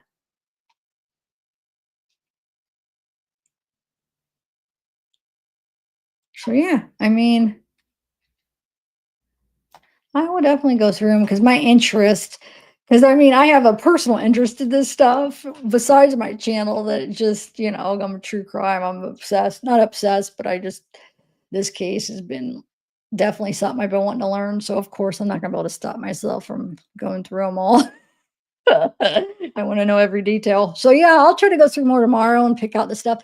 But I feel like they probably, all of Law and Crime and News Nation having like 100 people, they probably scoured through all these already, picked out all the interesting things, as you could see, all the stuff. Because I'm pretty good at, I feel like as just one person, I've going through documents for 7 years now of being able to fly through the ones that, okay, this is interesting, this isn't. But you see that everyone I stopped on was stuff they picked because there's only certain interesting ones. And you, like, as a creator, you just kind of know, well, as a person, you just know which ones are interesting or not, like which ones people want to hear or that I want to hear, But yeah, if you notice, everyone I stopped at was ones they picked, the other ones so far. But still, I'll go through them, and I'm sure there's going to be things, because there is always things like when the documents are coming out on Ada County and they were going over them, there was always things that I found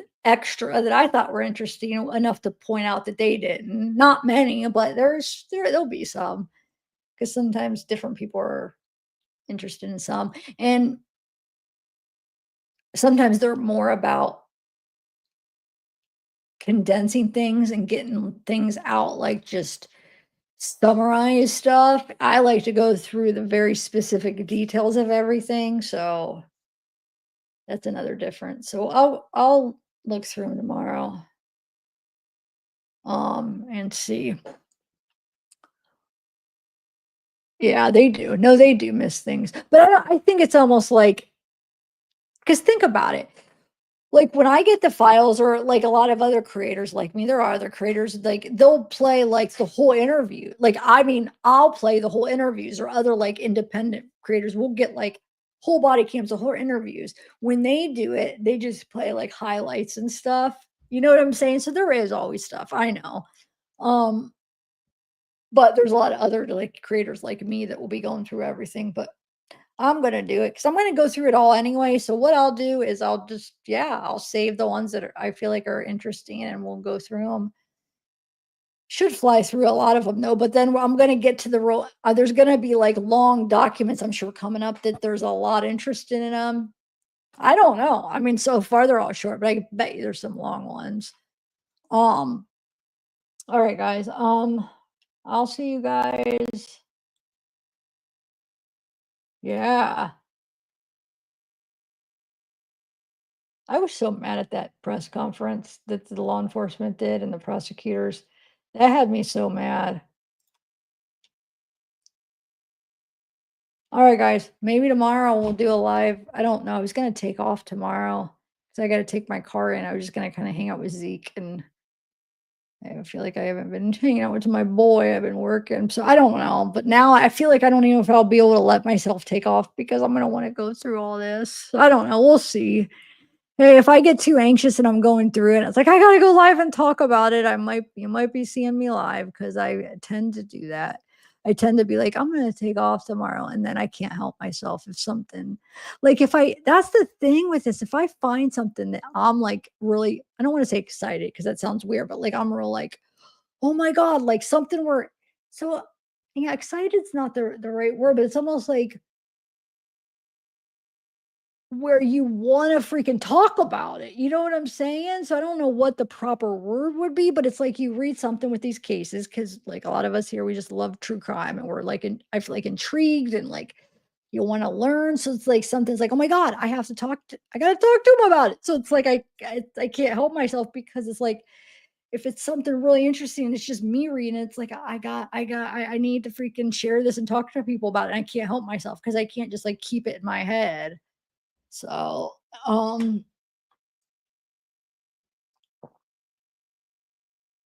yeah, it was bullcrap. I was mad about that.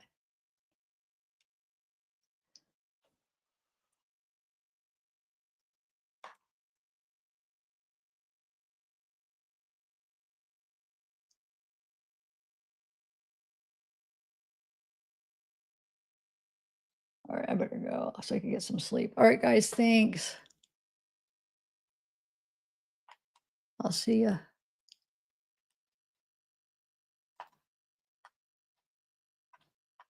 Why do I always have that up? All right, bye, guys.